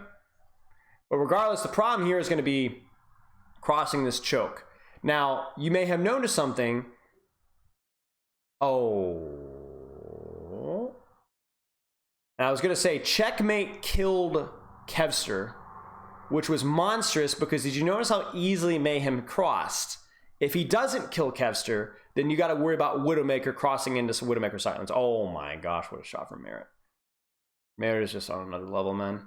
Some of these guys mechanically are just, oh my gosh. Oh. Come on, give it to him! Give it to him! Oh no, give it to him, give it! I want it! Give me Lastro's head! I want his head! Give it to me! Now I'm curious to see if Merit swaps here. Maybe they stay for a fight? Yeah, it looks like they're gonna stay for a fight. Oh, there's the May swaps, so now we're gonna go full Calm Storm. Mayhem might just throw everything at the wall here. Certainly the Diva Bomb. Certainly the Kiriko ultimate as well. I think Mayhem probably tries to use both Kiriko ultimate and Diva Bomb here, if they possibly can. And then swap next fight, if they don't get it. Oh, there's a Kiri Tracer flank. Again, that's the strength of Kiriko right there. You guys are seeing it in the flesh and blood. And they're not able to chase down the Brawl. Okay, I say that. Never mind. I lied. Never mind. Credit to Gladiators. If you got a Kiriko Tracer in your backline, that does give you the cue to walk forward with the speed boost, and Mayhem does not kite it out. That is one of the weaknesses of Batiste, is that he doesn't have that mobility, right? If you can run him down. It looks like RuPaul probably should have been playing it a little bit safer, knowing his Kiriko Tracer respective. There's a swap from Merit into Ash. Kevster goes Genji. I personally like Glad's composition a little bit better in this point. At least until we get Chorong to swap, and then we'll play it by ear from there. Did they maybe play BAP in second because he can instantly get a high ground? Yeah, that could be. I think for Mayhem, it's more of a comfort pick thing. Like, there really isn't a need to play Ana. BAP, Ana is either one. Like, Ana is definitely, I think, a little bit better, but it's not so much so that you would take RuPaul off of this comfort hero. It's fine. And as I already said, Ana is not also amazing in Widow duels necessarily easier. It definitely kind of cramps your style, right? Here comes the pulse. They don't want to get lamp force. The lamp is forced. There's the recall. We don't see Stick. He's going to be waiting that one out. Mirror. Oh, that is terrifying. Mirror BAP windows at point blank range. Damage boosted coach gun. Pulse Storm is stuck. That's a 3K. Oh, it's only a 2K. Dude, I would have been so cool if I predicted that 3K. Crap. Man, I was so close there. So we've not even needed to swap Lucio because these extended fights have just continued and continued. Mayhem are in serious trouble though this fight though, because there's just not likely they're going to be able to contest this, because even with the beat alone, Kev's just going to be able to put Merit on the rack. Yeah, Mayhem has to play this one super slow. Maybe like flank Bob here to force an early beat, but I don't even know. Like, this is all in Laster's back. If Laster does a good job here, this game, it's over. They're going to actually push now. There's the beat. They're going right for Merit. That should be it. Even though they're still down one, that should be it. Yeah. As long as they don't C9, they won't. Yeah, because it's like you're like, oh, they're up one, right? But you could just read the room, right? It's over. Like, the fact that they were able to get on top of Merit, it's kind of cooked chicken dinner. You know what I'm saying? If you don't have the Lucy, you're not going to be able to kite out those ultimates as well. Was that a Majax? I missed it. That's the one thing about not having the casters, is I can't hear the game audio about like what actually happens. I can only see visually.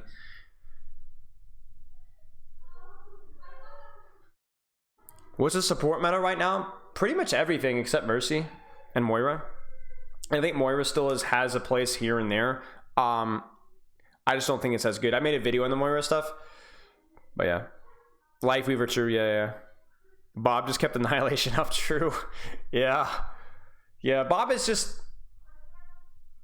okay. Like, Bob is fine. It's definitely not. It's definitely stronger than someone like a Dragon, but yeah. Moira's not meta. I mean, I think Moira's still okay though. Like, Moira definitely feels pretty darn decent if you see more of the Sombra Tracer stuff, but I think when you have people like Kai, Merit, people like that, or you can whip out the double flex support stuff, like, it's not as necessary.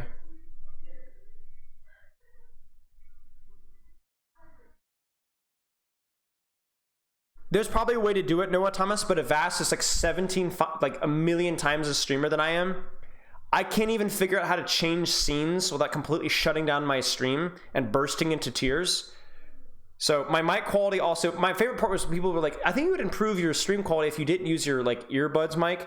Guys, this is an actual microphone. This isn't an earbuds mic. My microphone is just this bad. Does it sound like I'm speaking through like, you know, a talk radio? Or is it a CB radio? It's bad. Can disable desktop audio in OBS. I could do that. Ooh, that would be smart. Should I do that, Chad? I could do that. Why have I not done that? Why have I not even thought of that?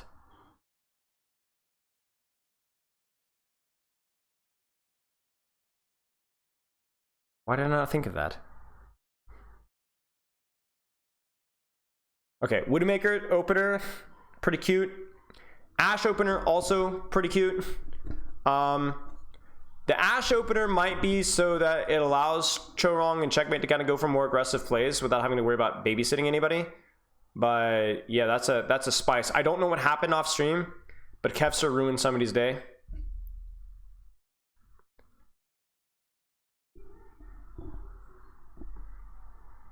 It forgets to re-enable audio for next stream. See, that's the danger. It's like, it's not what's gonna happen this stream. It's for the next 6 years, you're just gonna have radio silence.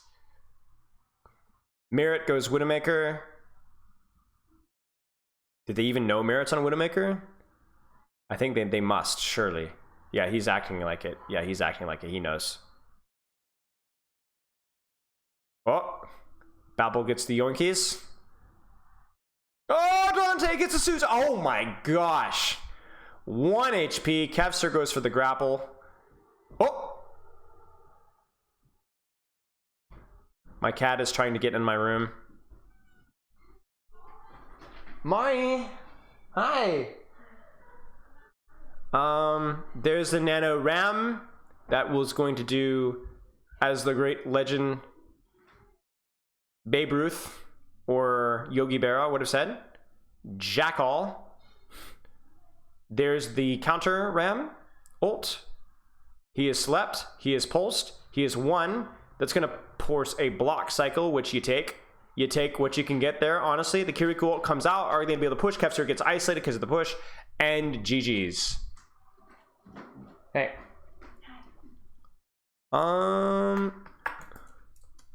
Nice. Nice. Mayhem holding strong. Kevster goes to Widowmaker, or goes back to Widowmaker. It's honestly really hard to say. I will say one thing though. If Kevster isn't able to like consistently force the duel on the flank, oh, Battle gets rolled. Merit's positioning is really hard to deal with, right? Like you have to find some way to force the Widow duel, but I'm actually going to pull this up in a custom game when this is done. You guys remind me, do not let me forget, because I want to point out something really, really important about Merit's positioning. Oh my gosh, Merit. Whatever. Okay. You kind of know. You know, is it the thing? It is the thing. All right. You guys wouldn't get it. It's like, it's relationship things. When you guys get girlfriends or boyfriends, you'll understand. It's just, you guys wouldn't get it. Being, you know, having a relationship, not trying to flex or anything. Okay, this is kind of what I'm talking about. You see how Kevster is not able to force the Widow duel with Merit? Merit is able to not only avoid the Widowmaker duel, Merit is also able to do more damage into the enemy team. It's like a lose-lose for Gladiators. Gladiators have to find a way to be able to force a Widow duel, but they can't do it. And I'm going to pull this up. This might be it here. Dante is going to get naded. That's going to be GG's. Surely. Oh my gosh, he survived at 40 HP. Oh, it doesn't matter. Maybe it does matter. It doesn't matter. That's crazy. Yeah, Glads could not find their way out of that choke. I play Samurai, don't worry about it. That's good right there. Okay, I want to pull up the juice right here. I'm glad we're done with the tier list because I want to show you all this succulent juice, because this is actually super smart from Merit. All right, I hope somebody clips this, because this is like one of the things that you're gonna miss if you don't get the replay viewer. So I'm gonna have to demonstrate it through a custom game because Overwatch League is great fun and dandiness. All right, watch this, y'all.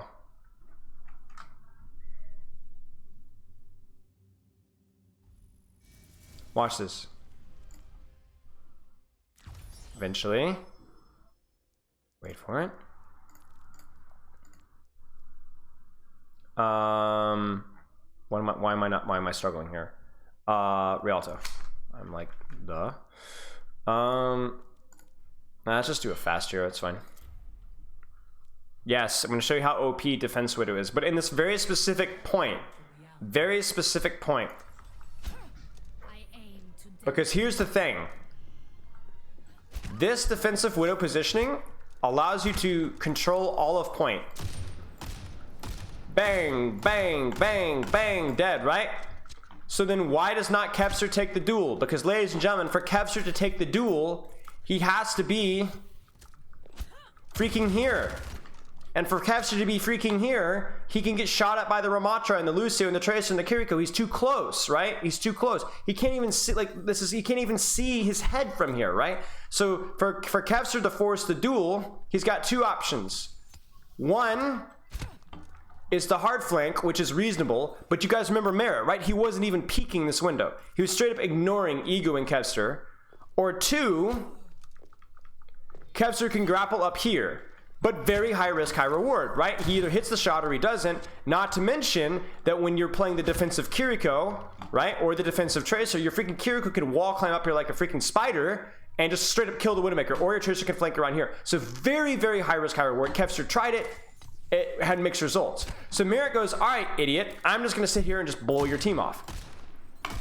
Now, obviously, End of Rialto First has its stalling issues anyway, but Merit's positioning and egoing the Widow duel, and by egoing I mean just not taking it, just completely made the Kevster useless. Completely useless. Now, the only thing that Kevster could have done is take an angle like this here, where he can comfortably control point without having to peek Merit, but Merit still has the better angle, or you sync up an ultimate, 3, 2, 1, use fill in the blank ultimate for gladiators here. And at the same time, Kevster goes for a grapple shot. It's the only thing that you can do. It's the only thing that you could do. The other alternative, which some of you may have come to, is you don't play Widowmaker. You could probably make a good argument that after they got the cart to here, which was when Kevster swapped to Genji and then went back to Widowmaker, he should not have gone back to Widowmaker. He should have gone literally any hero. Literally any hero but Widowmaker. Genji, Sombra, freaking Reaper, Sojourn, Ashe, Hanzo, anything that's not going to suffer, because if you take any of those heroes, you could just out trade on main and from here, or take an angle like through here, right? And actually do like whoopsies and actually do damage here. And then worst case scenario, you go back to Widowmaker on second point.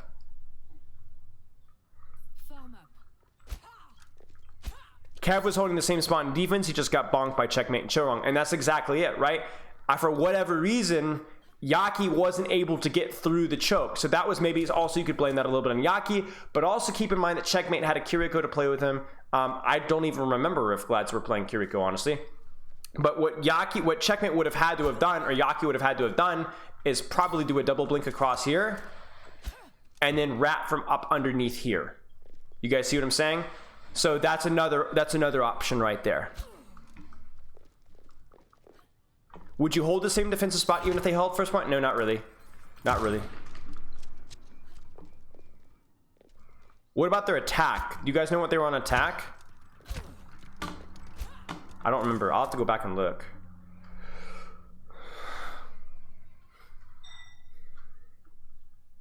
Because if it was on a Kiriko, you could have done the same thing that Mayhem did. Yeah, so I mean, really well played by Merit. And it's really easy for me here to kind of go back and like hindsight coach Kevster, but like, man, in the middle of a match when there's like a lot of pressure and a lot of stress and people are talking like ults and stuff, those kind of adjustments are really, really hard to make. Really hard to make. You have a tier list for me? Is this going on YouTube? Maybe. I don't know. Like, it's guys. I remember the 2 videos I'm making. Okay, you know, actually, this is a good time to talk about this. Every week, I'm gonna make 2 videos. Tuesday at 4:30 p.m. EST, we're going to do a full match analysis from the YouTube thing without the freaking replay viewer, sadly. But I'm going to let you guys nominate some matches for that after tomorrow.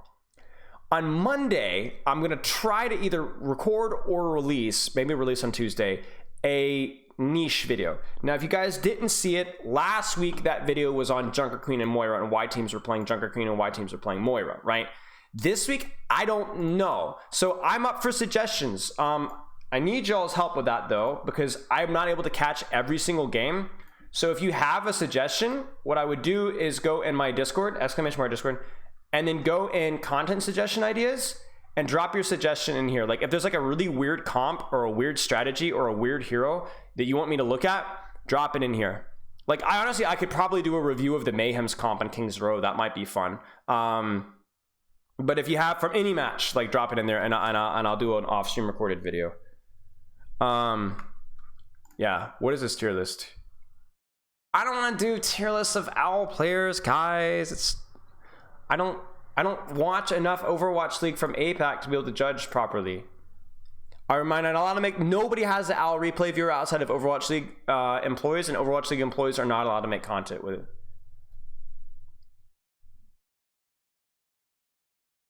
Maybe it doesn't even work for all right now. Glad started Bap Kiriko on attack and ended Bap Brig, right? Yeah, maybe so.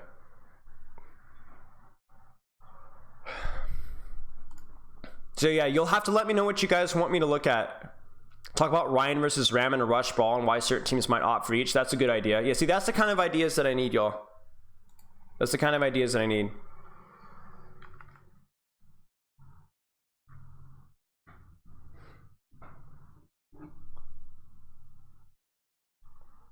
It would be so cool if everybody had access. Everybody should have access to the replay viewer. I don't even, it just ticks me off, man.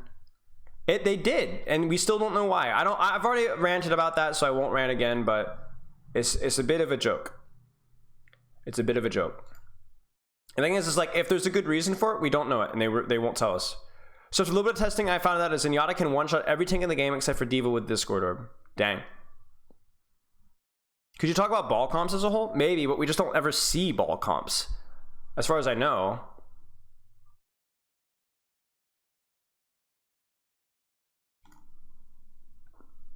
Current composition tier list? Maybe. I would prefer to do something more specific, though. The live POV on Twitch? Yeah, that was really cool.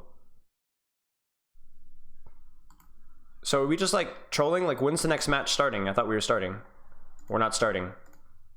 Why is Winston run over ball? Because Winston's really good in dive, and I think the Sombra Tracer Brig meta is a little bit inhospitable for ball. It's not terrible, but it's not as good with ball. Ball is generally run when you run something like a Brig Zen, because those heroes do way too much damage to Winston. And he demands too much healing. Ultimate consistency tier list? Like ult consistency or ultimate consistency? What's up, Ray? Have you died to any Bastion ults today, Ray? Never mind, don't answer that question. Brig versus Kiriko in the Monkey Ana matchup? It's just more if you're playing for like range off-angle control, or if you're playing more to deny dives. If you can set up your Ana in a more powerful position, the Brig isn't necessary. If you can't, then the Brig is more necessary. Let's get back to food. Meat tier list. Oh my gosh. Meat tier list. Bro, I'm gonna have some takes on this one. I can just feel it. I feel like I haven't had a lot of these. Ask Spylo catch up? No, because I want to spend dedicated time and Ask Spylo. I did Ask Spylo 2 days ago as well. And we are catching up as well. We are catching up. I only have 1, 2, 3, 4, 5, 6, 7, 8, 9, 10, 11, 12, 13, 14, 15 questions, which honestly is not bad considering I was at like 37 before that. Will I put chicken on top because gains, brah? Maybe. We're about to start the match anyway. Honestly, chicken doesn't even... Okay. Honestly, meat tier list would be so hard because are we talking about like naked meat or like not? Because chicken is amazing when cooked well, but beef easily clears, and like steak and stuff easily clears by itself. Same thing with like bacon and stuff like that. Because chicken just doesn't like have like much of a taste. you know? And something like a hot dog is also hard to place too, because I won't even look at a hot dog anymore. Like, I don't even want to know what's in that thing. But they do taste pretty good. And I think if you have like an all beef hot dog that's not like Sussi Bakad, you know what I'm saying? It's pretty darn good. But it's like rolling the dice every time you put it in your mouth. Bad chicken is terrible, true. Okay, we got a match here, ladies and gentlemen. So I'm gonna mute desktop audio. I'm gonna turn on the audio. Watch this, guys. I'm leveling up as we speak. Listen to me. I'm literally listening to Uber shrieking in my ear. Oh, it's just great. BAP Kiriko, not a surprise here, given the openness of the map. Let's put it this way. The BAP Kiriko is a surprise when compared to Lucio. And the reason why you might run that is because your Kiriko Tracer can work together to control their Tracer Sombra. And so that allows you to greed with the Ashe more, because your Ashe never has to worry about being dove, because at least in theory, you only have to worry about Sombra diving, who you can't mark as well, but your Kiriko Tracer can control their Tracer. Now that's the theory. Whether that actually works or not is the question. So the prevention is worth a pound of cure is the theory behind the Kiriko Tracer. You don't peel off your, Lucio's not peeling off that. Oh, Nelly. Now that's the theory. If that's exactly what Mayhem are doing, I don't know. I would have to look, but that's my prediction. I love this from Mayhem though. Mayhem historically have always been like Mavericks with the meta. They always try different things. So Mayhem are not afraid to try new different things. And what makes Mayhem unique as well is that they sometimes will play suboptimal compositions just to screw with people. Is Winston just going to get poked up because it's so easy? Yeah, exactly. Which is funny because what Mayhem have done is they've been a step ahead. Gladiators probably was expecting dive, thus the Junker Queen opener. But Ramattra does pretty good versus Junker Queen, so Mayhem were like 2 steps ahead in terms of compositional rollout. You guys see what I'm saying? The Ramattra good versus Junker Queen versus Winston, but Mayhem didn't even open Winston, so it doesn't matter. Kevster is able to get on the Merit. Oh, now the interesting thing is Mayhem going to swap Winston here. And is RuPaul going to swap off of, probably not. Probably not. I'm curious here. Kevster goes Genji. That's also interesting as well. Because remember we talked about Genji earlier, right? Genji a lot harder to mark. And by mark, I mean he's a lot harder to stop from diving. At least by your own Tracer, right? The Genji could just immediately dash onto your Ashe. Does Mayhem still have the same coaching staff? Yes.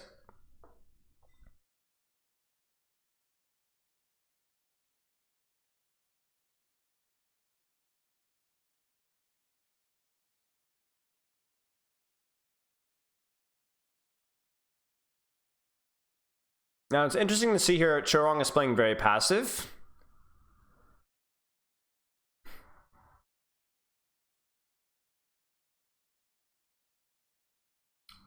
And there it is. Beat on the Merit. Merit does get run over. I assume Merit is going to swap here. No.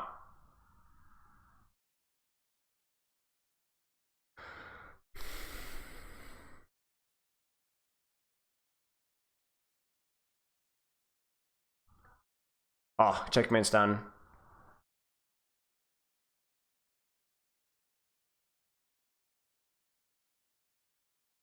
Yeah, I mean, the point is more open, but I would have liked to have seen... I don't know, guys. I'm not seeing... Like, they're getting dives on the Merit without checkmate and Chorong able to stop it. And that's the theory of their comp, and it's not working.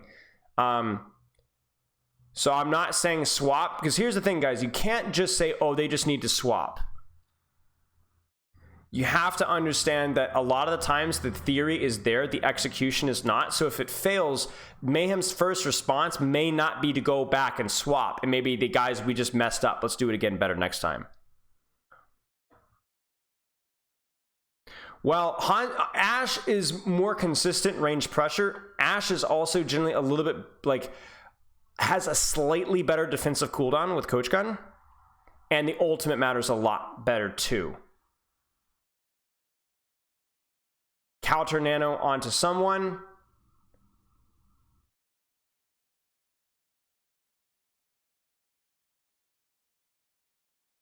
Right. The problem is that plat players think swapping solves everything when most of the time it's execution, right?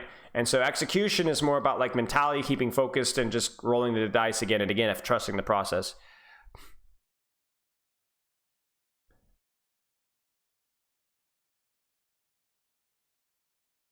There's the Winston as we expected into the Ram.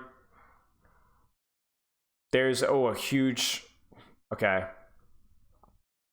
Now, I like this comp a little better because the Winston can also do a really good job controlling the Sombra Genji in the same way that we're liking the dive tanks, the Tracer marking. You can also have your Winston put emphasis on Sombra and Genji. I don't like what someone's doing here now. Yeah. I don't... Mayhem is looking a little uncomfortable.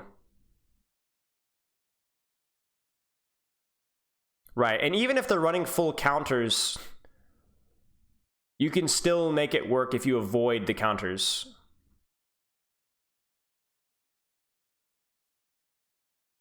I would have to take another look at this map very closely to see exactly what's going on here. There's the Tracer Sombra swap. There's the Queen swap. Do you guys see that? As soon as they see Winston, they go back Queen. Yeah. And I imagine this is probably where the composition swaps are going to pause. I think we'll probably see these compositions play out for the rest of the match.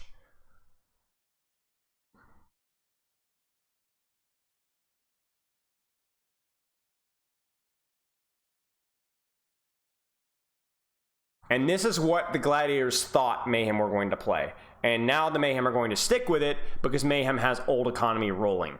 So to swap, even if you're quote-unquote playing into a soft counter, doesn't make sense. Because the weakness of the Winston comp is usually in the neutral versus the Queen, and the weakness of the Queen comp is in the ult stuff, right? Where they don't have the primal rage. The Winston doesn't have the nano to bypass things. And Mayhem are in a pretty good spot to win this. Obviously, they don't have the EMP, but in terms of just the compositional stuff, they're in a pretty decent spot. Since Glads have to leave, they could just force Monkey to walk into Joker Queen, right? But the problem is that Mayhem had such an old economy that they didn't need to force. They could just pop ultimates, nano, primal, just run it down.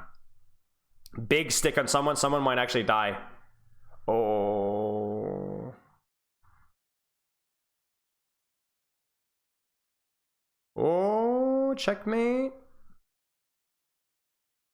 Yeah, you could see how much easier this feels. Whenever Mayhem has an ultimate, it just doesn't feel like the Queen has the same teeth. Checkmate might die here. No, he's out.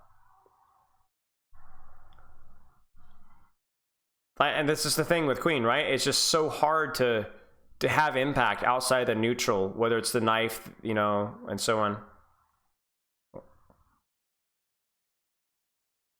Checkmate might die. Checkmate needs to die. Checkmate doesn't die. Fat EMP coming soon. 5, 4, 3, 2. Nope, someone dies. They caught him. That's the big one.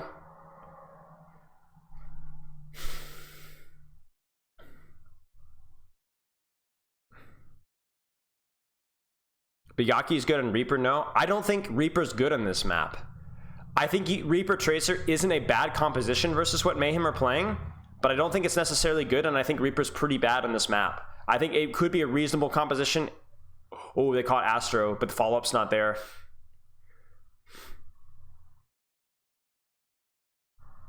Awkward follow-up. Very, very, very bad trade from Mayhem right now. That kills their old economy. Gladiators have a huge, huge opportunity right here. Oh no, the man. Oh, no way! Oh, that was Gladiators to lose there. Oh my gosh.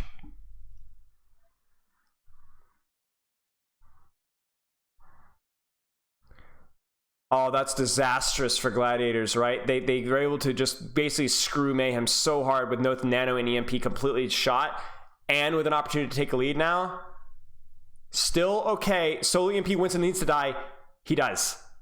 Ah, that's huge. That's huge. Even with the Tracer kill, that's huge. Even with the Tracer kill, that's huge. Disengage, disengage, disengage, disengage, disengage. Oh, no! Someone goes Doom. Now, the nice thing is that Mayhem do have to push the robot. They can't C9 it. Well, they could, I guess, because they're going to touch anyway. Glads are not in the worst spot here because also the Doom swap is a little bit of a panic. Are they going to be able to touch? Oh my gosh, my heart. And we're essentially in almost one fight territory here. Almost one fight territory, especially if we can reset spawns here. Or to neut. Guys, we're in one fight territory. We are in one fight territory. They're playing for Nano and they're playing for EMP. Mayhem. This is really smart from Mayhem, by the way. There's a Nano. And the Junker Queen is so awkward because he can't leave his point. Oh, this is it! This is it, guys! This is it! Oh no! Lasher's dead.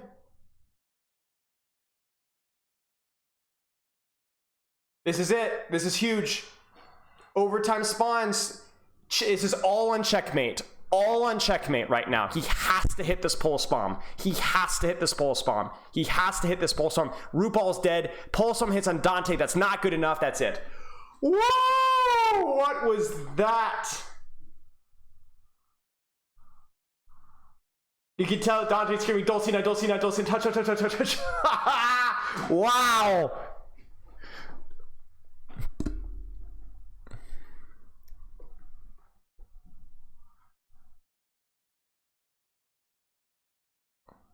Wow.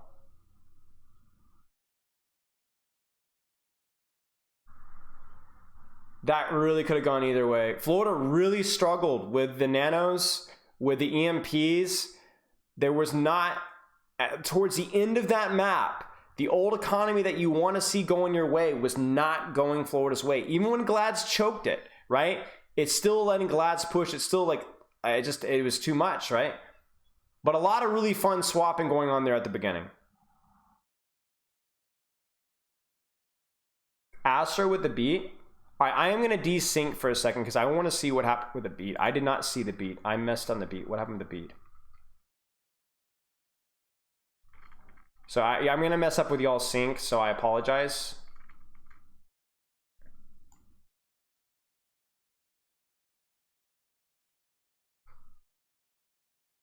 I thought the fight was already lost here, y'all. What happened? Oh, you talking about the stick on Dante?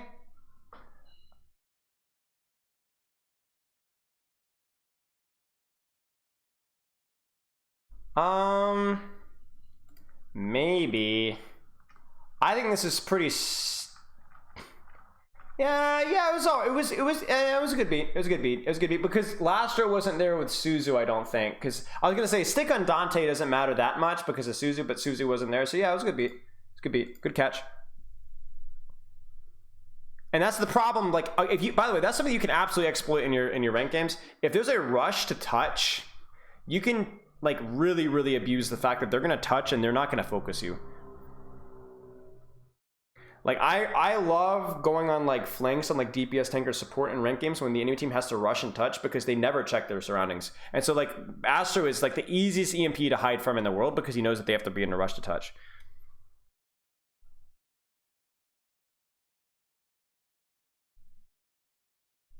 Tero's whipping out the codes from like 2014. All right, good to know, Varashi. I will promptly disregard that excellent advice. Thank you.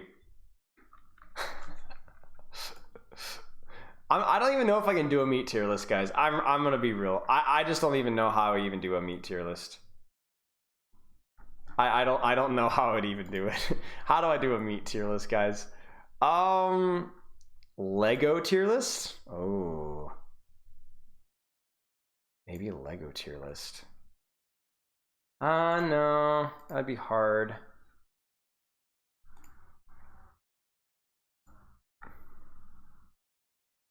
Okay, this might be fun. I don't even know what this tier list, I don't even know what these memes are. Aliens is D tier. This is funny. Instantly Z tier.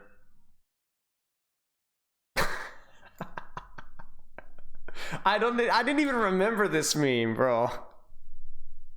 Animals you can kill. I already did that one.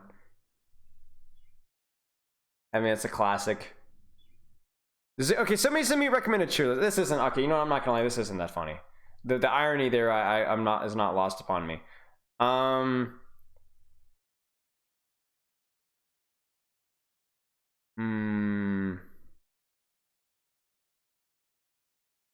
Overwatch maps.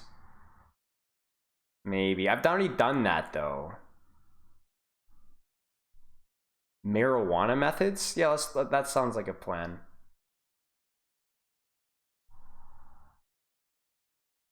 What is Min of Tumblr? What is that? I don't even know who these people are. What are these things?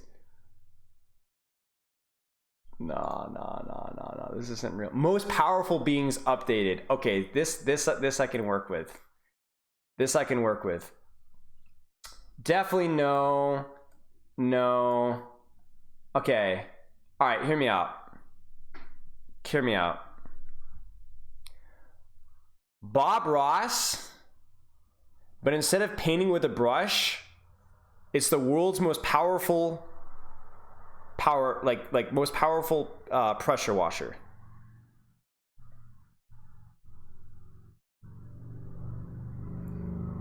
You know what I'm saying? I think Bob clears. I think Bob would handle all the frauds. I think so.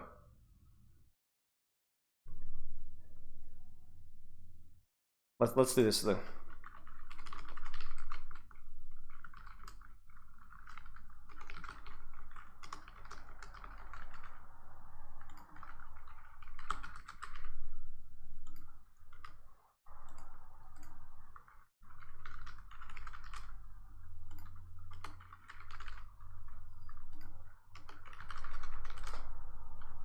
I think this is good.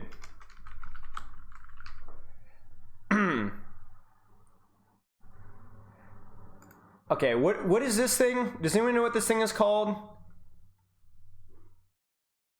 This looks like Link's Nordic uncle.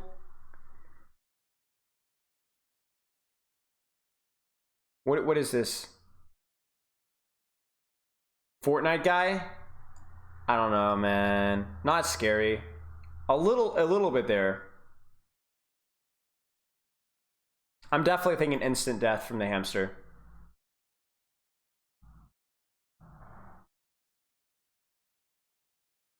I think this guy takes it. I think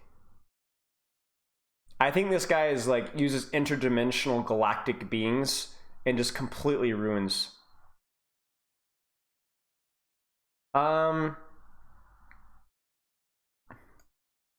Definitely.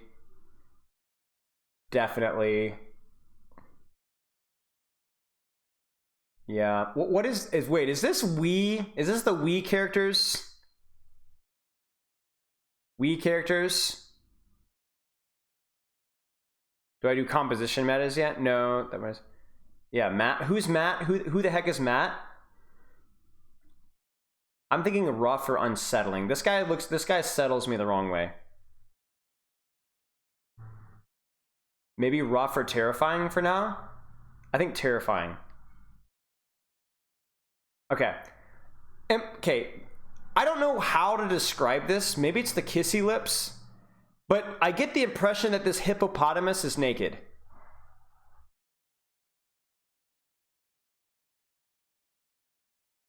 And that alone really puts it in rough category for me. Well, I don't know how to describe it. Well, okay, maybe they don't normally wear clothes, but I feel like that hippopotamus should be wearing clothes. I can't shake that feeling. I would want that hippopotamus to be wearing clothes, yes. Okay, there's the Echo again. As I said, Echo early in the previous match, really, really strong. Again, the Ashe, really, really strong. The ranges are perfect. The interesting thing is that there's no Tracer and that they're both like reading on the spam. So they're like hard like egoing. Now that means that both Anas are like super vulnerable. And also point pressure is super awkward. Thus the D.Va. Oh, probably not follow upable, but it doesn't matter. Ah, dive bomb! My man doesn't even use the beam. This is crazy.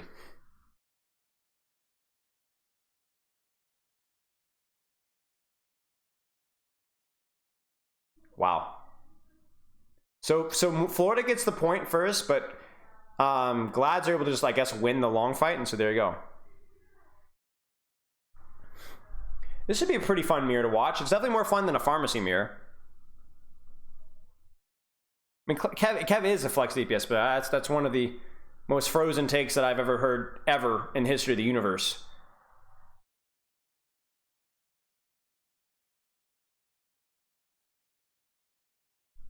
My phone is dying. Bro can play your mama. You know what I'm saying? He could play anything. He could play the mandolin, I've heard. In fact, he frequently does after scrims. Just sits, relaxes. Oh my gosh, the shots from Checkmate. And just grinds on the... I hear he shreds on the mandolin. I've heard he does a mean through the fire and the flames. Bluegrass style. You wouldn't believe. Again, Mayhem get the flip, but like here's the thing with this point. You can win the fight or you can pressure the point. And I think pressuring the point is something that you can leverage, but the Gladiators are finding ways to like force fights as soon as they see someone going to point, which is really making things ugly.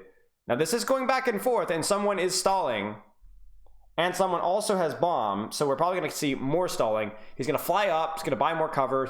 The Bob is really annoying. There's the bomb.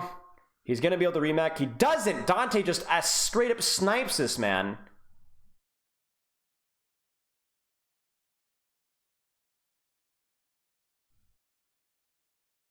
Yeah, but they also use slightly more ultimates. I know they didn't really slightly more ultimates, but bomb for copy, I think you take that. And you did win the fight, so. Kev would beat Russell Crowe. Kev would beat Russell Crowe without arms.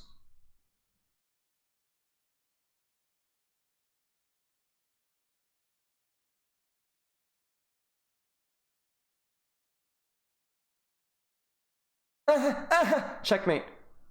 We'll probably see a D.Va copy. Would be my guess. It really with copy in this comp is going to be dependent on the... Oh, someone's dead. Oh, I don't know what happened there. I missed it. I feel stupid. I completely missed what happened. Will they be able to hunt down Chorong? Chorong is dead. Checkmate might have to panic copy. Checkmate might have to copy here. Right, this is it. He gets the mega.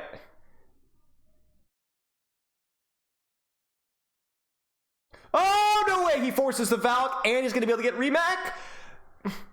Oh, he gets it on Dante. That's some damage. We take that. That's actually huge. Lasser snipes RuPaul, though. Oh, RuPaul had Nano as well. Disaster. Will Chorong survive? No way Chorong survives. Chorong does not survive. Oh, that's the fastest turn I've ever seen in my life. Kev doesn't even play Batman. Batman plays Kevster.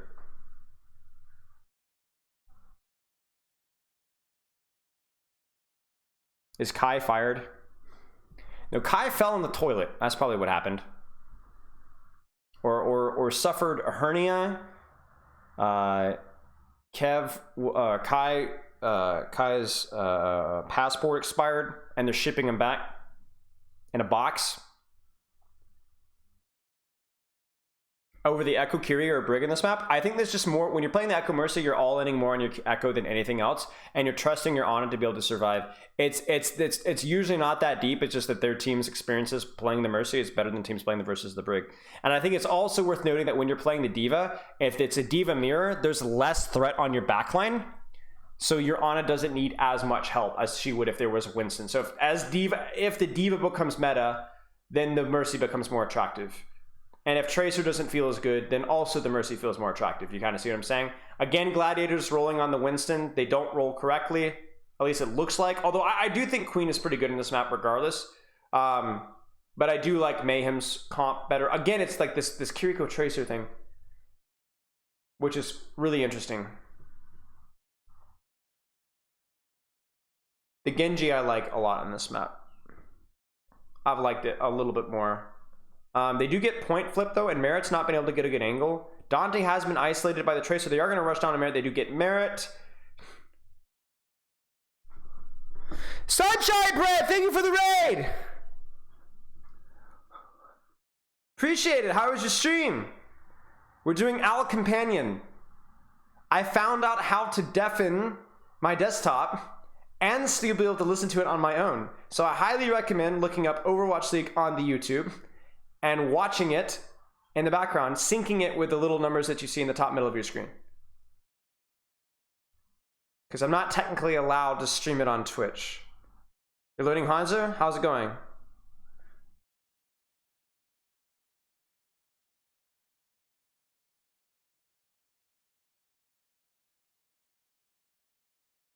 The comment in the middle of the screen is so funny. It was very true. I was a dead streamer, bro, for a long time. And I was still scuffed as I am now. Kiriko on point for the flip. That's a really nice crossfire from the Kiriko. Like, you can see the Kiriko Tracer off-angle there. Like, they're off-angling on the other side towards Gladiator's spawn and Merit crossfiring. Like, you literally have arena battle essentially happening. Like, this is like the Coliseum that you're seeing right now. Like, Mayhem have like taken every single high ground, every single flank possible, and freaking Gladiators are just like swimming in the pool on point. And even with the Kiriko ult on point, the Kiriko angle, the Widow angle is just misery.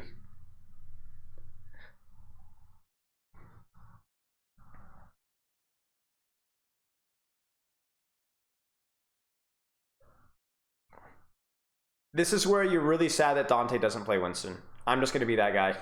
Like, Winston straight up clears Mayhem's comp, and I do think that it's probably one of the reasons why we're seeing so much of this BAP Widow Kiriko stuff, is because Gladiators just don't feel as comfortable playing the Winston. There's the beat, there's the blade, there's the Sojourn ult. Mayhem are very happy to walk away. We might see Merit swap, but we might also see Merit stay. There's a swap to Ashe. I wouldn't have been mad if he'd stayed. Because without the Queen, it's unlikely that they're going to spawn camp this. They'll try, but they're not going to be able to do it as successfully. Yeah. Widow unranked to GM's SMG only. Chasm, is that you?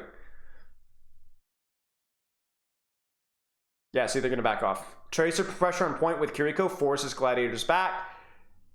Chorong just TP. Chorong did not. Oh my gosh, Chorong doesn't TP out. I don't know if he messes up and TP'd in and then Gladiators pushed off of that. Dante's dead. There's the Ramattra ult. There's the off angle again. Like, Mayhem are just putting on a clinic of map control. It's been hit or miss in terms of whether it's the best strategy, but I've found it very interesting to watch. He's gonna die. Again, my caster curse isn't even a good enough term. Probably just Kiriko on point. Dante will probably ult that. And then it remains to be seen. This is it, ladies and gentlemen. There's a Kiriko ult. There's a Kiriko ult to mash. Okay, they get Suzu. They do get Suzu. They push it. He misses it. Holy mother. Can you guys even hear me? Are you guys all deaf? I apologize. Oh, whoa, oh, killing RuPaul. Holy mackerel. Yaki? Oh, Chorong with a kill? It's still winnable, guys. It's still winnable. I'm surprised RuPaul's staying on BAP. Oh, he's still alive. Never mind, I'm an idiot. Nobody can touch. No checkmate can. If they could just get Bob here. If they could just get Bob. There's a big dynamite. Bob, 3, 2, 1. BAP window, Bob. That's a big Bob. Stalls point, off angles. Now Mayhem can kind of relax. Oh man, this could go either way. Will they be able to touch? If Yaki dies, it's over. If Yaki dies, it's over. If Yaki dies, it's over. Did they get Yaki? Did they get Yaki? They're trying to get Yaki. He's forced to blade early. That's it. That's it. That's it. They scouted him. Oh, wow.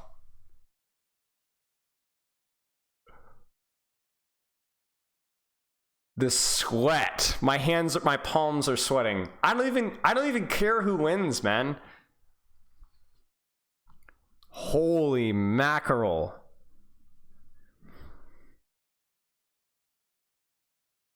All right.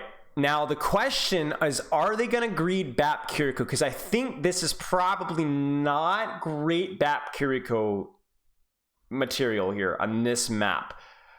But again, are Glad's going to play Winston? It doesn't look like it, so maybe they're going to try and greed it again. You definitely don't open Widowmaker here. It looks like Mayhem are going to do it again. Wow. All right, here we go. And this really could go either way. Hydrate, thank you.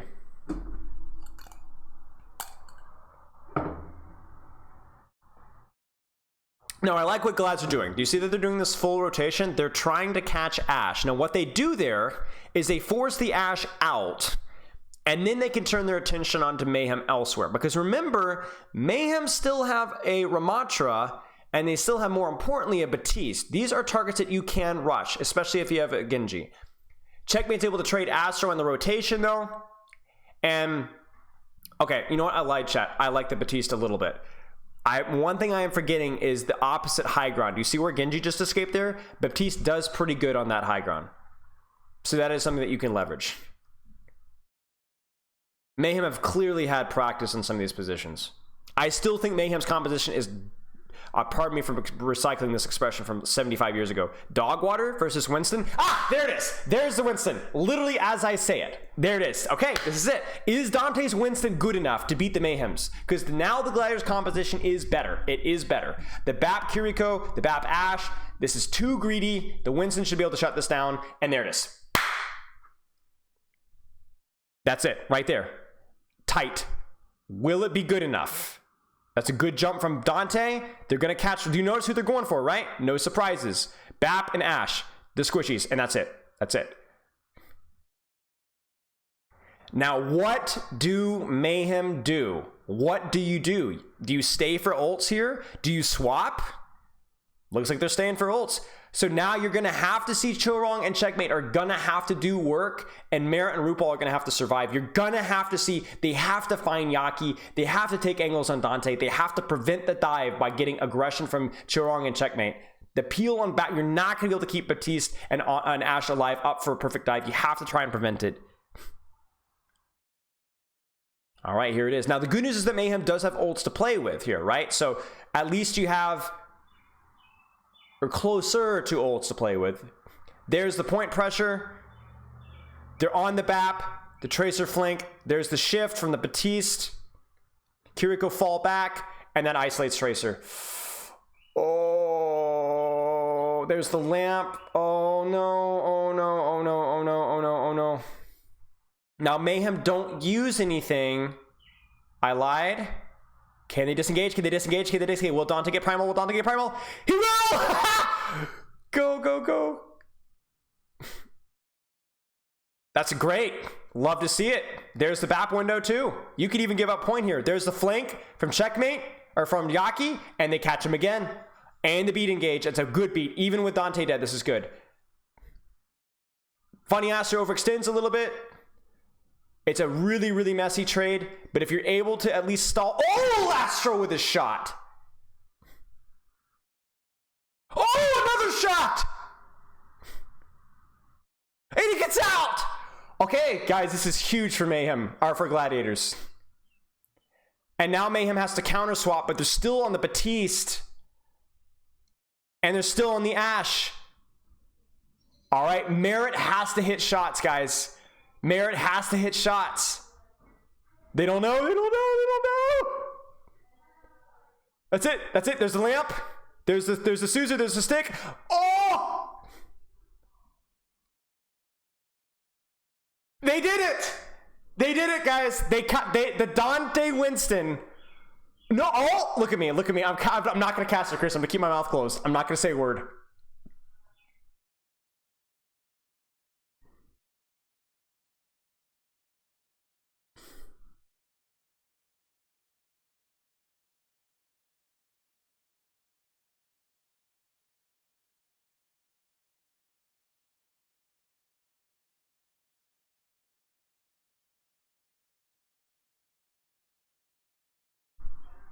Wow. Wow.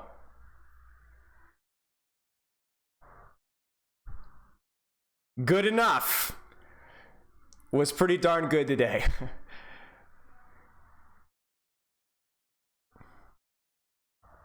And that's it. So Mayhem has a whole strategy based around forcing Dante to not assuming that Dante's not going to play monkey. Dante goes monkey at the last possible second. Could not have been more perfect timing, and Mayhem didn't have it.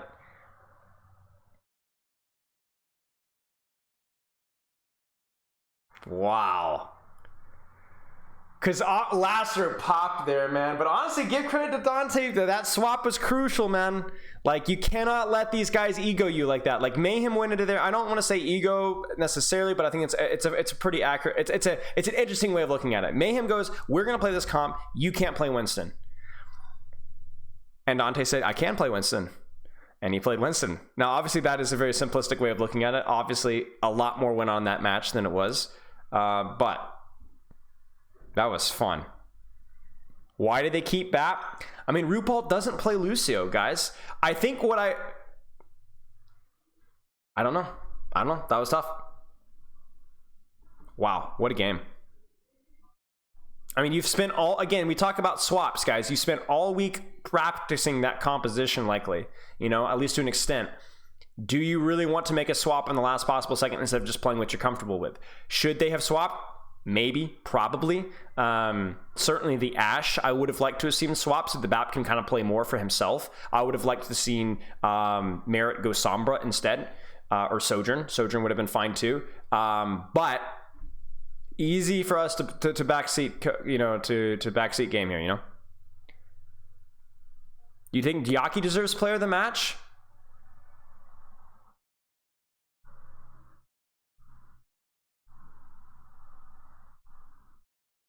I don't know.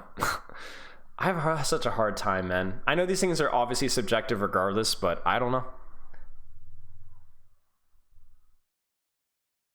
You're the best backseat gamer of all time. Well, actually, I've been watching you backseat game, and I've got some critiques of your backseat gaming. I don't think you're that good at backseat gaming. So what I'll do is I'll type up a list of suggestions about what you could be doing better next time you backseat game, so that you could do a better job backseat gaming next time.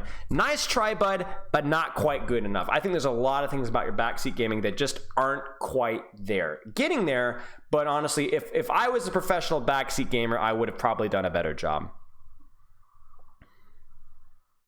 I remember. Congratulations, Luff. Of course I remember you. Luffy. Yeah, I remember Luffy. I was butchering your... Luffy? I was butchering your name. I remember. Amari Pepper cameo? Sure. Amari! Hey, come here. Hey.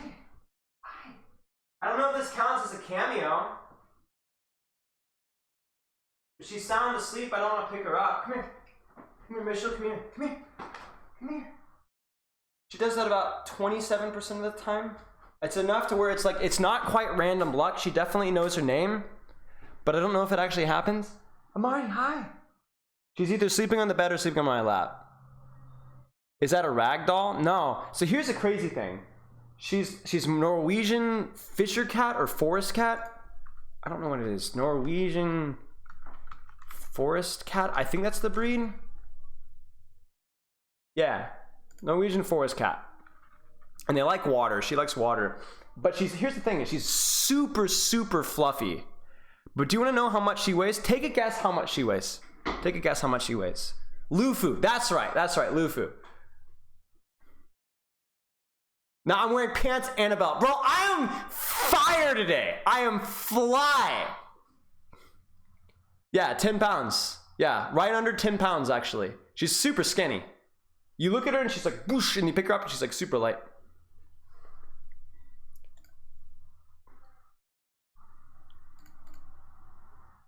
A belt too? Man, I am fly today. Look at this.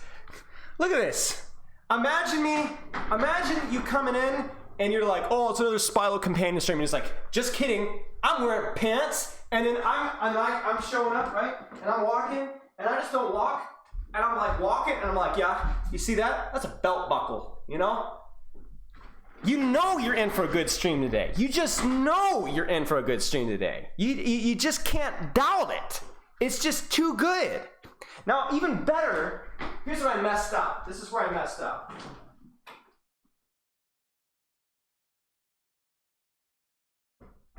Okay, this is where we could have really hit the S tier, and I feel a little guilty about depriving you guys of this. We gotta pick some socks out here, all right? We've got these here, you know, I think those are quality here. We've also got these here. How about the I Am Strong pink socks? What do you guys think? There's gotta be a couple of these. Ooh, these are some knee-length socks. You know what? I'm actually feeling these. I'm feeling the knee highs. I don't know about you guys. It ain't pantyhose, but it's almost as good. Okay, we're doing this today.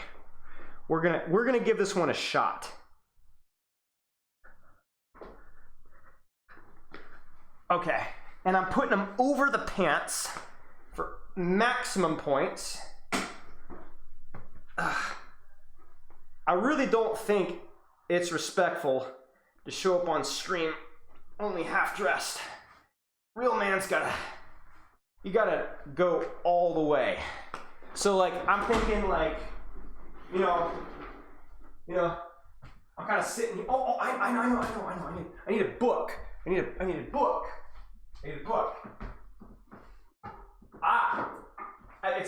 It's a John Wooden leadership book, so even better, because you know I'm really educated. You know, I'm sitting here like this, you know, like, oh, hey, what's up, guys? Got my belt buckle. What's up? I'm just sitting here reading my leadership book. Get the slides, too. Oh, shoot, I don't know if I have the slides in here.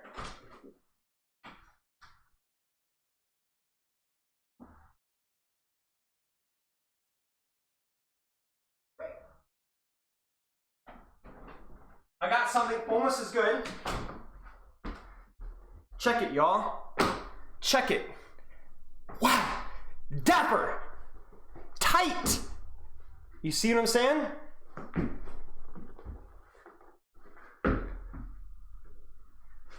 One more time. You hear it for the ladies in the back.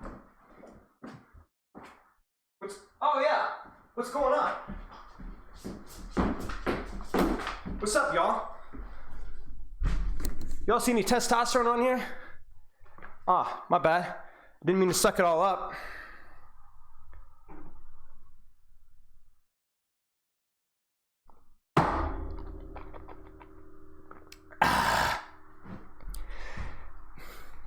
That's what I'm feeling. Honestly, these socks are kind of comfortable. Okay. They are kind of comfortable here. It's a little warm on the legs.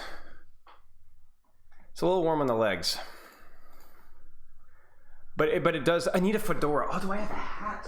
I wonder if I have a hat. Hang on.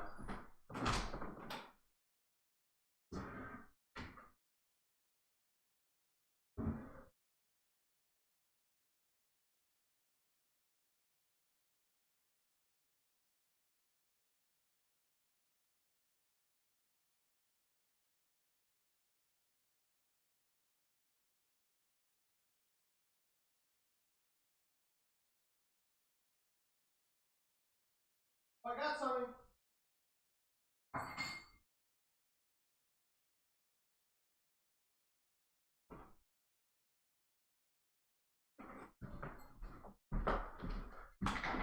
So I got a hat.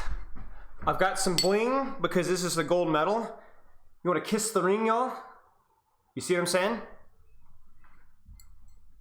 I think I overdid it, guys. I really do. I'm not feeling it. No. It was a good suggestion, but no.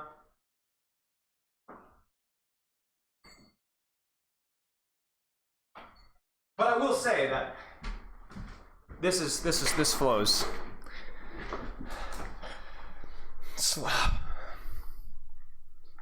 Yeah. It's tight as all get out. It's real tight. Hey. I was dressing up. What do you think? Do you think I look fly? I was wearing your knee socks. I went for the ring, but it did too much. But chat was complimenting my You belt look like buckle. You look like a leprechaun or Frodo Baggins. I do look like Frodo Baggins. Hey! Yeah, No, that sounded like a leprechaun. yeah, kind of mixed up. Yeah, it is it's not the best look. Guess what? What? I did 5 sets of 2 at 2 on 1 back squat. Oh, nice. First time I've done that in like. Nice. Did anybody spot you? Lady spot you? No, I didn't need spot. I would have gotten heavier if I did spot. Oh, It wasn't that heavy. I just did Heavier more than a sets while. of less. Nice. If I had done, like, I could have done fewer sets of more reps than I did. Nice. What time is it? Oh my It's gosh, it's time to 8. make dinner. All right, I gotta go, chat. Give him back to me. I have women I have to make swoon. You guys wouldn't get it. It's just, it's part of the, when you wear a belt buckle, I honestly don't know exactly how it works, but as soon as that belt buckle clips, the women drop like flies. And I would say that I speak from experience, but I don't want to make y'all feel too bad about yourself. You know what I'm saying? I think that would be the best way of putting it here. Especially if you tuck your shirt in. You know, I'm not quite brave enough to tuck my shirt in, but if you tuck your shirt in and pull it up right to about belly button level, you get me? You miss the old Spilo? Wow. Man, if you don't love me at my most fly, then you don't deserve me at. Wait, never mind, I got that backwards. Anyway, Spilo with the old man vibes. Man, I don't know. I look back at like 70s style and I'm like, bro, that's kind of hip. I think some styles need to come back. I think men from the 70s are just super, super tight. That's my goal, is to be be a 70s man.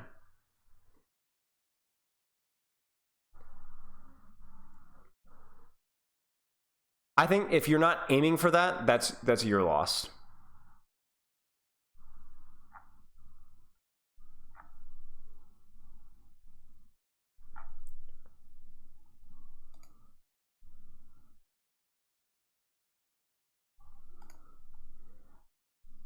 Trying to find somebody to raid here.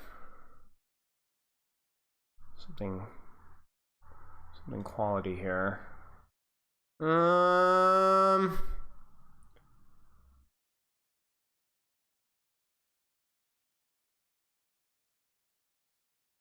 Let's do.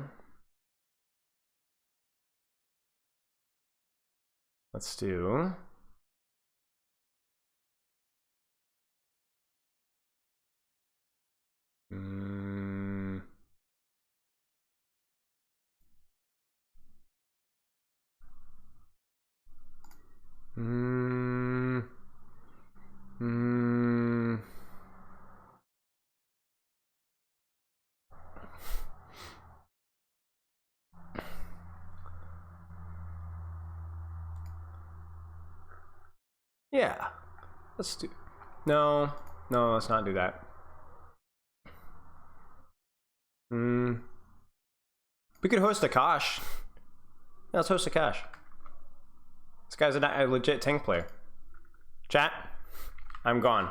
Farewell, loves and kisses. See you on Tuesday. Full owl review on Tuesday. Make sure to join my Discord. I'll probably tweet for nominations. And then remember, we also have to do a video of a topic. Maybe I'll do the Florida Mayhem Kiriko Baptiste composition, but I'm open for suggestions. Loves and kisses. Remember, belt buckle. Wear nothing but a belt buckle. Also wear pants.